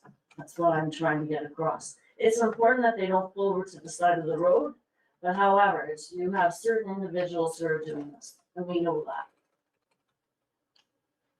Okay, well, that's reassuring. I hope they would stop, but I would like to move forward with this because the way I look at it is that is zoned for, correct me on if I get this wrong, it's for our industrial. And I would like to see increased traffic flow on that road so we can fix it. So I think this would be a good step forward that you're not parking there because we're moving stuff out of there and lots of it. Councillor Kistemaker Peter. And to further say that, back in what Linda's saying, it's a select few that'll do it. But if nothing else, we're doing, what Greg was talking about earlier was we live in a very litigious society and we're doing our due diligence. Yeah, exactly. Yeah, good call. Okay, if there's no further discussion, and Eileen, you have all the requirements that you need, we'll move on to 15, bylaws. Okay, so we got the first one is the budget bylaw. If I can get a mover and a seconder, please. Moved by Councillor Ted Sheneman, second by Councillor Peter Kistemaker. Be it resolved that bylaw number 2009 being a bylaw to adopt the 2023 budgetary estimates for the corporation of the Township of Hornepayne be hereby read a first and second time and be considered read or third time and finally passed. Any discussion on the budget bylaw? Not seeing any from council. I do have a couple of questions, and I want to thank Eileen and Melissa for sending me an email outlining the different items. In our budget discussions, we had started out with a few different items before we got to the key capital loan items.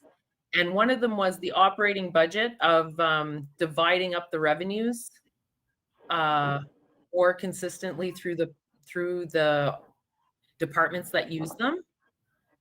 That was discussed. The other one that was discussed was the council having a lump sum for council expenditures. Sorry, I moved too fast here. I'm on page 5. Right now we have them divided out, and we had talked about making one for travel and conferences. And I do think it's important to change and acknowledge on council that I am mayor for it, just to, so people, when they're looking at the difference in pricing, there's some acknowledgement of that, of why. And I would suggest that for every mayor moving forward, that we do it that way. I'm just going to the email here now.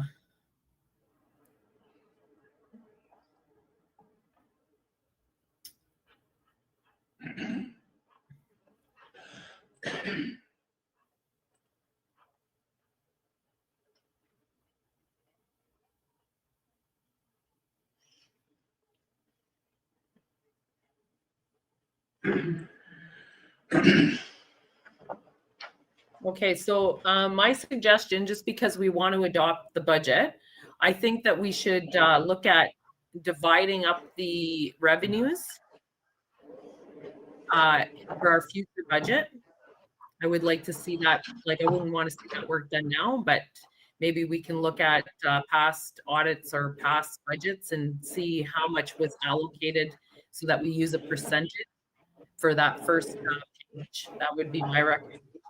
The second recommendation that I want to bring to council today is that we do update it to show the travel in one lump sum. And why I say this to council is right now, if we're to pass this budget as council's recommendation of the places that I needed to travel this year under council budget, I'm going to be over budget. I asked the treasurer, it's going to be close to it. And that's the Jeff Lucier training, the FCM 2 conferences, and Roma. That's what I went to.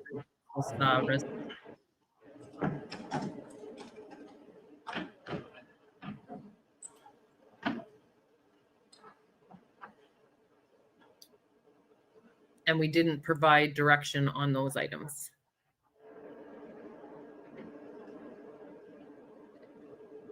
Our CAO.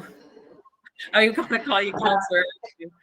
If I can ask that this treasurer speak through me to mayor report, or to council, sorry. Okay, sure. Go ahead. So I just want to clarify that in the document, it is councillor Fort because it was, you were councillor before you were mayor. So that's what the account is called in our accounting system. And it's just been extracted from there. So that's just the name of the account. And in regards to putting money into council's revenue, I just would like some verification or some direction in regards to what percentage of what revenue exactly, or like where would that revenue come from to go into council expenses or council revenue? I'm not exactly sure what you're looking for there. Well, when you look at all of the different items for revenues, we have administration having almost $1 million in revenue, which you can't. So the thing is with a municipality, you have to have a council. It's legislated. So some of the tax revenue has to go to council. There's no way around it. We're not an unorganized township. So we decided how to divide up these different categories. So that's where I was like, where you have a percentage that goes to each. Yeah, I understand that, but tax revenue goes in taxes, and then if we sell something from the Public Works Department, sale of materials or renting the equipment, that goes in the Public Works Department. If we do water shutoffs or water disconnects and reconnects, that goes into the water budget. So that's what I'm saying, like a percentage of what the administration budget or a percentage of the Public Works Department budget, like what specifically are you looking for, a percentage from what department? That's what I'm getting at.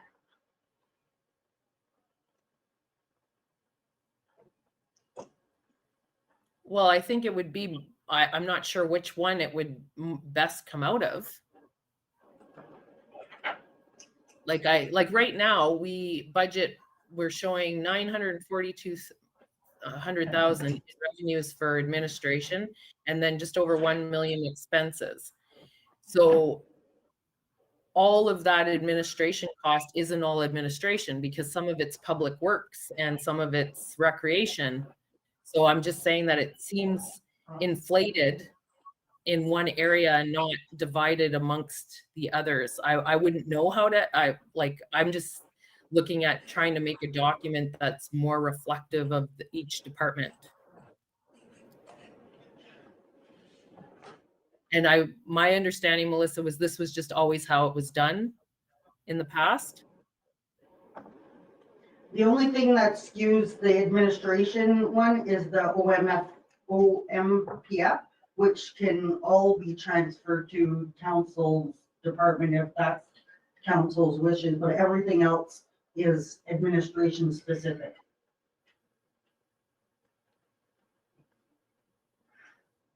Okay, so this is grandfathered of how we've always done it here at the township?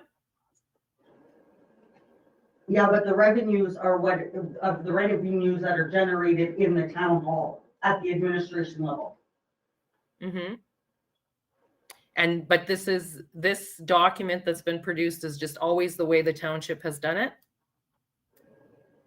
It's our GL, yes. Okay, so how many years have we been producing it this way? Since 2013. Since 2013, okay.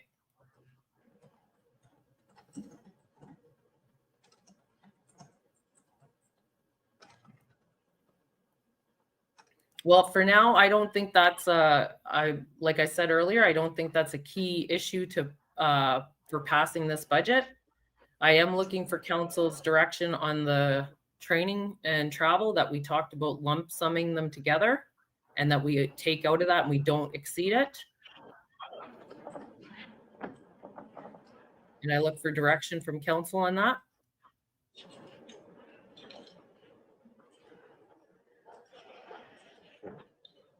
So, can I ask a question? Yeah. So Counselor, what I'm understanding is, the way it's set up, the council portion has been separated from the administration. When you really think about it, under administration, council is part of administration. Is that how you're looking at it? yeah, I'm just looking at that. There's no Yeah, why is it- allocation. Well, there, Why is yeah, it there's no separated? allocation. Why aren't we together under one department? Because we are one department. Mm-mm. Okay. No. So that's how I was taking it. Yeah, I don't want. I don't know. I'm thinking that's how we should be looking at it, but I'm not sure.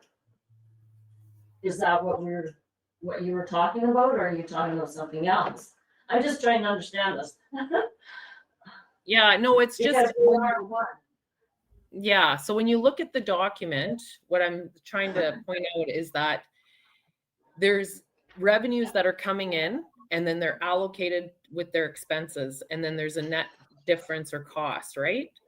And then when you look at the total operating budget at the bottom, so it's, my concern is that you can't have a municipality without a council. So I was wondering how we set up this, like in 2013, when this was set up and allocated, the funds were allocated. How was that done?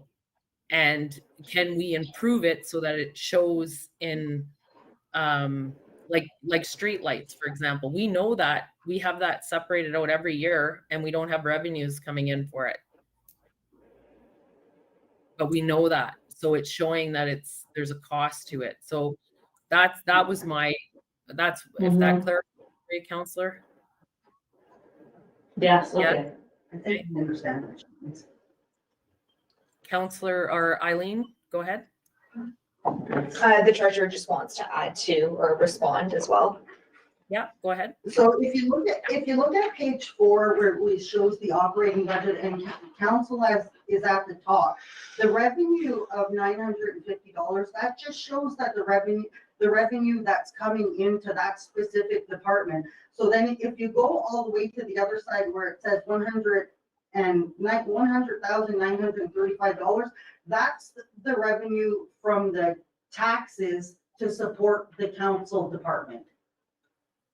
So the net cost, that whole column is tax support, the amount that's required for the department from the taxes to support that department. So at the bottom, there's $2,078,580. That's how much taxes we need. And up top, it just breaks it out by department. So there is tax revenue going into council. It's just not generated at a council level. It needs more from the taxes.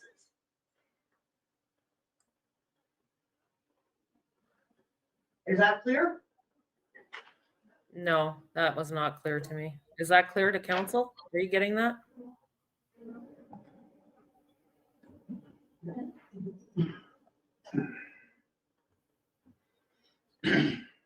Anyway, just so for the purpose of discussion tonight, this is something that I would like to discuss in the future. Like I said, it doesn't need to be changed tonight, this portion, but I do think in the final document, we should have the training lump sum together and that we stay within our training budget. And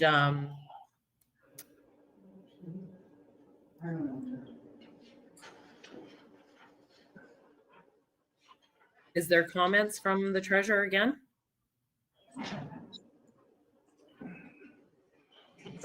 For you want this document lump sum for the 2023 budget or for 2024 budget? 2023, because in our discussions, right now, as is, we're going to pass a budget and we're over budget in council.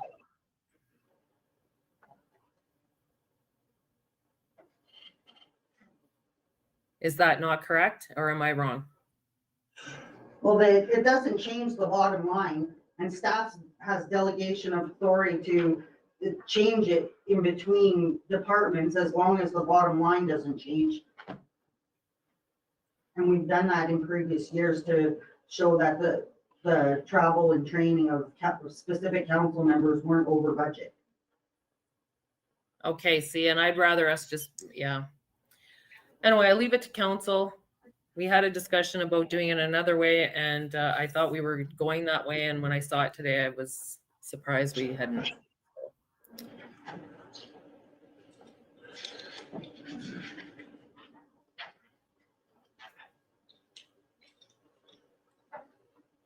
And my proposal is that if we do the changes, it comes back with the changes and we just do this as a first reading, and then it'll come back as a second reading and it'll be deferred. Or I'm not even sure if we defer it, we just pass it as a first reading. I look to the staff for the, go ahead, Eileen. Mayor Ford, if I can ask if the deputy clerk can speak to this item? It can't be passed until the third reading, so it would have to, if it's like just the first reading today, it wouldn't be passed or anything. So it would be deferred? Yes. Okay. But my expectation is that we do finalize this tonight, so we give direction and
okay, is there any further comments? Are you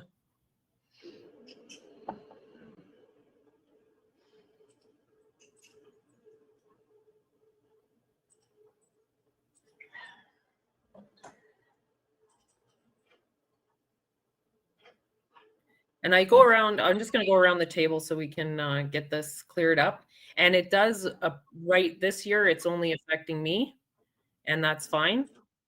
I have no problem shouldering that, but so I go around the table for comments. And the decision is whether we lump sum the travel one and then divide it out. And then in my understanding, Eileen, would be at the end of the year, though, when we have our required statement that goes on the website for accountability, it will show the amount that you used to travel. Correct? If I can get the treasurer to speak to that, please.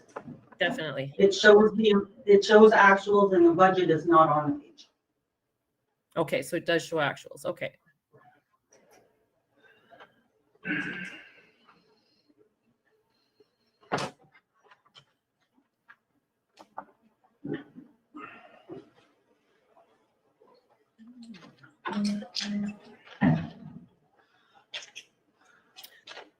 Councillor Peter Kistemaker, go ahead. Madam Mayor, when you see the budget, you're looking at, what was budgeted on page 5 versus what, was on page 4, is that where we're getting, conflicted views?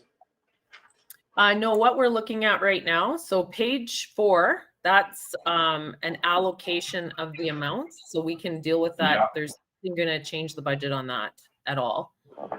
Yeah. And but on our council expenses, we had a discussion of lump summing putting them in a lump sum, all of the travel and training into one larger pool.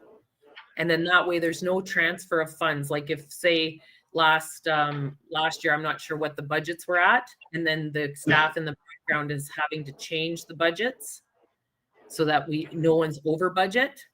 And this way it would just be one pool. And then at the end of the year, it's listed of what travel you had. That's what we're talking about right now. So in page 5, it would be out of our council, each of our councillor budgets, the training and travel would go into one councillor travel budget.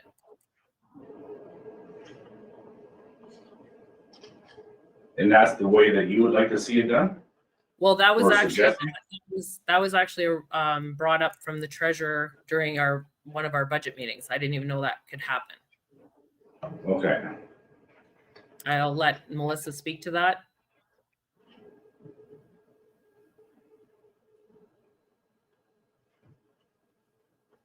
I had suggested during our budget meeting that we have some counselors last year that didn't use any of their travel budget.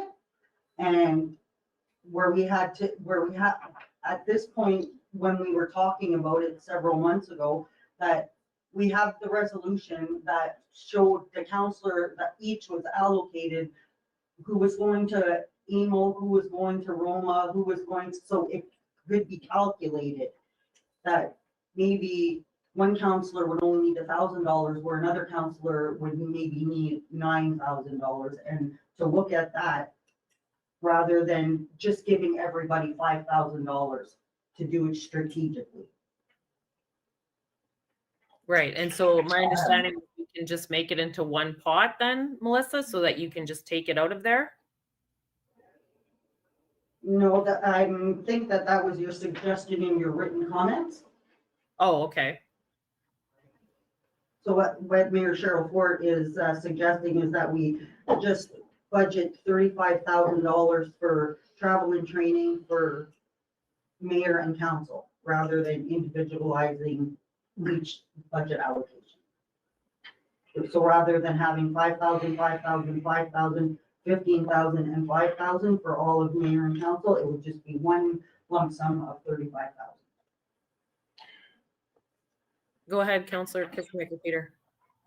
I like that idea, as long as at the end of that, there's ways that the public can see who spent what and where the funds were allocated. But if it makes it easy for budgeting, put it in one group or whatever, It that doesn't matter. doesn't matter. I'm fine with this way of reallocating at the end of the year, but to council, whatever they want. Councillor Sheneman, go ahead. Thank you, Madam Mayor. I like the group fund, the pool, because something may come up where Councillor Drago cannot go, and that might have to be allocated. And so although at the end of the year, it may look like he hasn't spent any or hardly any of the budget, that money still needs to be available to be able to do that. And yes, you can at the end of the year do that. But if our accounting practices allow us to do that in a pool, I would favor the pool idea.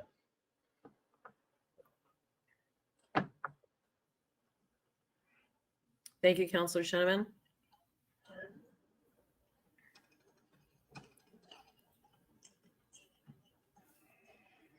And I'm just wondering, Melissa, just for the reporting of this, bringing this report back for passing, to change out the accounts from one to the other, is that a huge undertaking to? Yeah, I'll have to restructure the general ledger.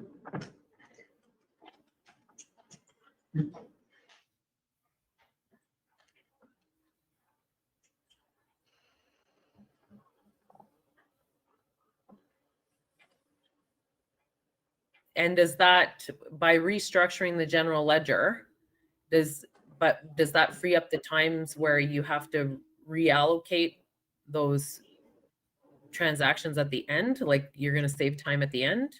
Like once it's set up, will it be saving time? No, that'll create more work for sure. It's going to create more work? Okay, well, I feel like I've been misguided. Councillor Sheneman, go ahead. Thank you, Madam Mayor. So my understanding is that the pool resource, that if we did in the pool resource, that's going to create more work for you rather than less work because of the accountability at the end would still have to be done. No, it would have to be individualized at the end of the work, or at the end of the year. Rather than just reallocating funds from one account to the other, I would have to go through each individual line and allocate it to each councillor or mayor. Which is done in your program automatically. Would It not is be? now, but if you pool it, it wouldn't be. It would be a spreadsheet. Yeah, it would be a spreadsheet. Which basically takes care of itself as those expenses come in. As those expense receipts were to come in, that would automatically go into that spreadsheet. We have to manually do spreadsheets.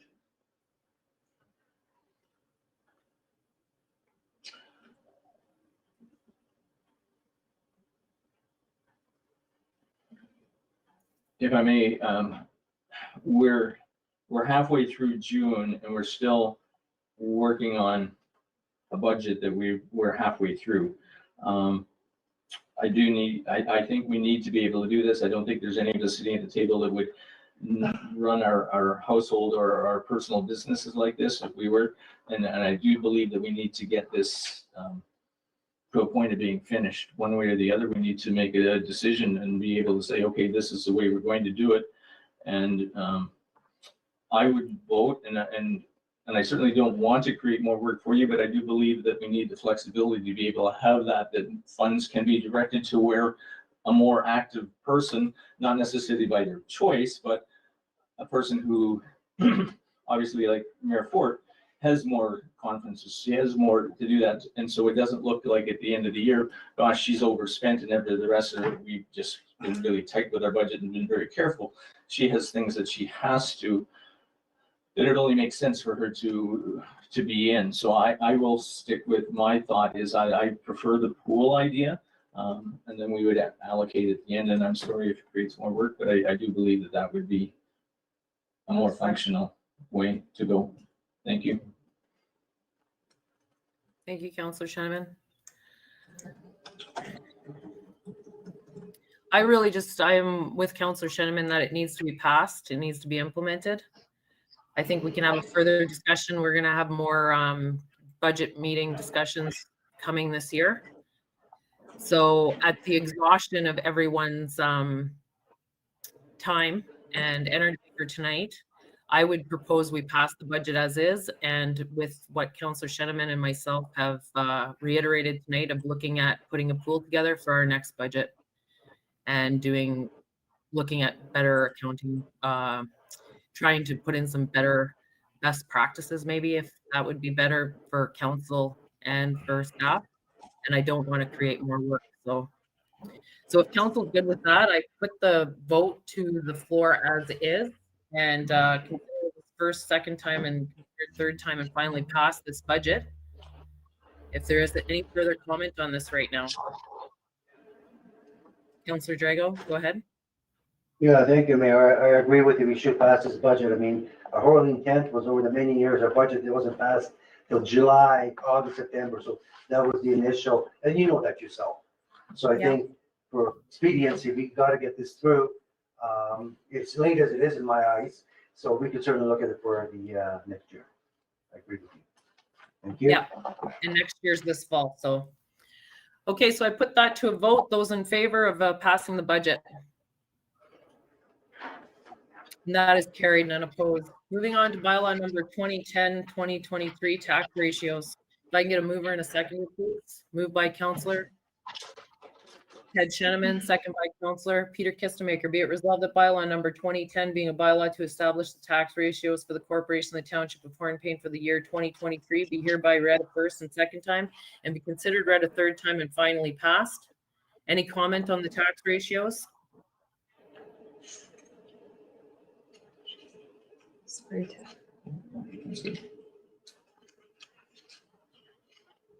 Okay, there being none, I put that to a vote. Oh, sorry, go ahead, Eileen. Sorry, I couldn't see you.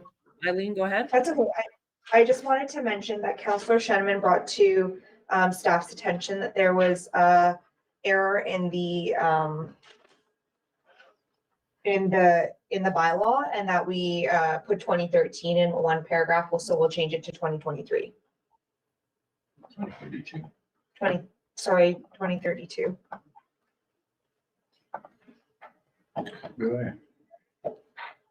Sorry, where is this mistake? It is in the it's underneath the whereas tax ratios for the 2023 taxation year, right in the middle. It says 2032 taxation year. Sorry, I must be looking at the wrong thing. I'm looking at the It's in bylaw the for tax ratios. Sorry, tax rate, tax rates. I apologize if I said ratios. Okay, we're on tax ratios right now. Okay, Okay. sorry. Okay. Okay, no, that's all right. That's No. okay. I apologize. No, Jumped the that's gun. okay. No, that's okay. So we're looking at tax ratios right now. You see the different classes of taxation year 2023, and there's items A to K. That's what we're looking at right now, Council. Okay, and then this will affect over the next two tax bills for the increase. Sorry, go ahead, Eileen. Am I wrong on that? No, I believe that's correct. Okay. Okay, I put that to a vote, Council. Those in favor? And that is carried and opposed. Okay, moving on to item 15.3 is the tax rates. If I can get a mover and a seconder, please. Moved by Councillor Ted Sheneman, second by Councillor Belinda Kistemaker. Be it resolved that bylaw number 2011 being a bylaw to establish a point of time cutoff for all property taxes and to fix the rate of taxation for all property classes for the year 2023, we hereby read a first and second time and be considered read a third time and finally passed.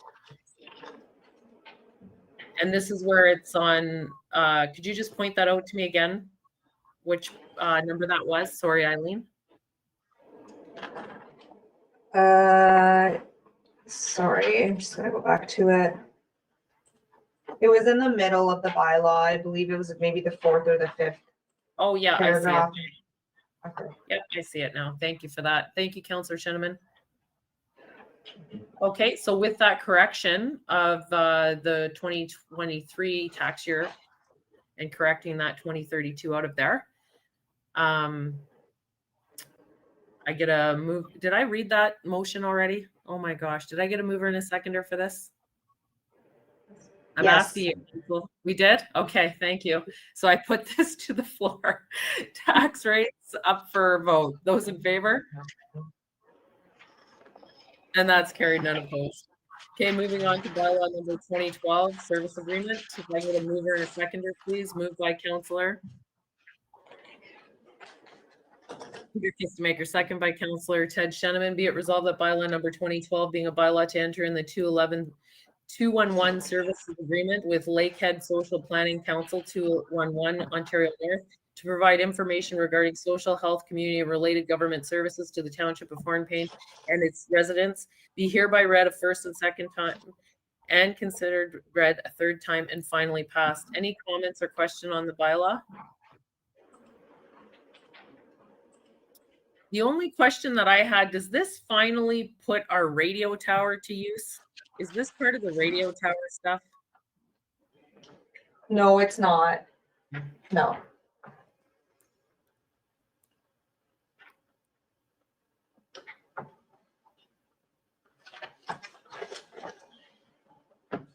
I was getting hopeful.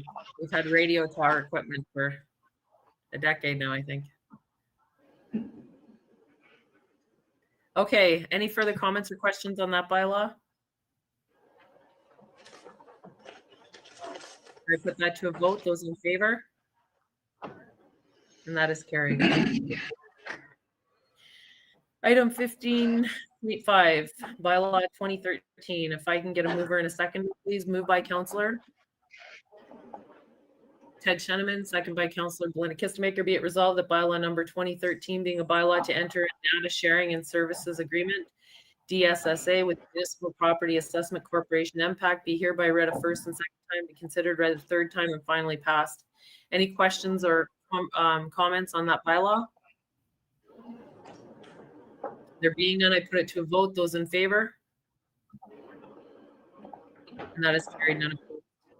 And then we have the canteen bylaw. If I can get a mover and a seconder, please. Moved by Councillor Peter Kistemaker, second by Councillor Belinda Kistemaker. Be it resolved that a bylaw number 2014 being a bylaw to enter in a rental agreement between the corporation, the Township of Hornepayne, and Josh Peaver for the operation of the Hornepayne Community Arena Canteen be hereby read a first and second time and considered read a third time and finally passed. Any discussion on that bylaw? There being none, I put it to a vote. Those in favor? And that is carried, none opposed. Okay, we're going to be moving into a closed session. I'm going to opt, just before we go to this resolution, so people know that we'll take a 10-minute break. We'll close this down, this portion, but we'll take a 10-minute delay before starting the closed. So if I can get a mover and a seconder to move into closed. Moved by Councillor Belinda Kistemaker, second by Councillor Peter Kistemaker.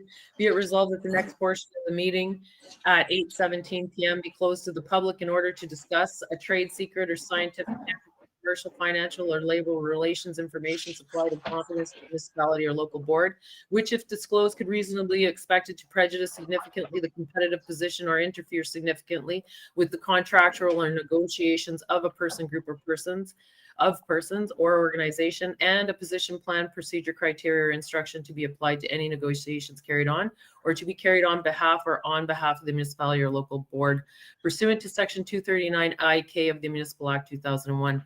Those in favor? And that is carried. Okay, council, we'll see you in the closed session in 10 minutes. And you have closed session links.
Jen, you ready?